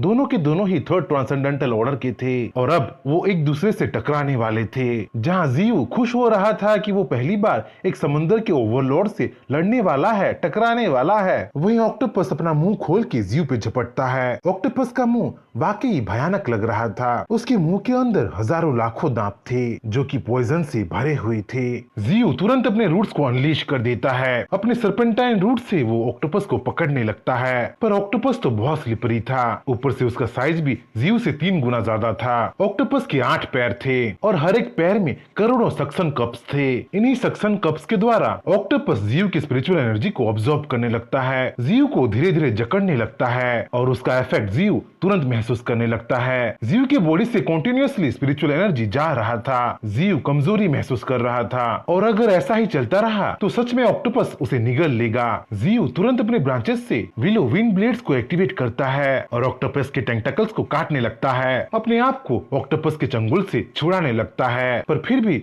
ऑक्टोपस किसी तरह से जीव को निगल ही लेता है। अपने पैने दांतों से जीव को वो चबाने लगता है। इस प्रोसेस को जीव ज्यादा देर कंटिन्यू नहीं कर सकता था, वो किसी का शिकार बिल्कुल नहीं बनने वाला था। जीव तुरंत अपने फायर एलिमेंट को यूज करता है। एक्सप्लोसिव ब्लेड से धमाके के साथ ऑक्टोपस के मुंह को चीरते हुए उसे घायल करते हुए बाहर आता है और तुरंत मीटोराइट शावर को एक्टिवेट कर देता है। देखते ही देखते आसमान में छोटे छोटे फ्लेम बॉल्स बनने लगते हैं, धरती पे गिर के तबाही मचाने को तैयार होने लगते हैं। दूसरी ओर लुओ किंगडम में अलर्ट जारी हो गया था। उनके सर्वेइंग कंप्यूटर्स बार बार वार्निंग दे रहा था। पूरा का पूरा लुओ किंगडम का मॉनिटरिंग ऑफिस चौकन्ना हो गया था, क्योंकि उनके डाटा के हिसाब से पास ही 2 जजेंटिक बेहद पावरफुल बीस्ट आपस में टकरा रहे थे। जब उनकी सैटेलाइट व्यू को ऑन किया जाता है तो रिजल्ट देख के उनका मुंह खुला का खुला रह जाता है। जो डिमोनिक ट्री इंसानों के बीच बदनाम था, फेडरेशन का सबसे बड़ा दुश्मन था, वही डिमोनिक ट्री किसी तरह से उनके एरिया में आ गया था और एक जजेंटिक ऑक्टोपस से लड़ रहा था। उन 2 बीस्ट के टकरार से इतना स्पिरिचुअल एनर्जी निकल रहा था कि सैटेलाइट भी बार बार खराब हो रहा था।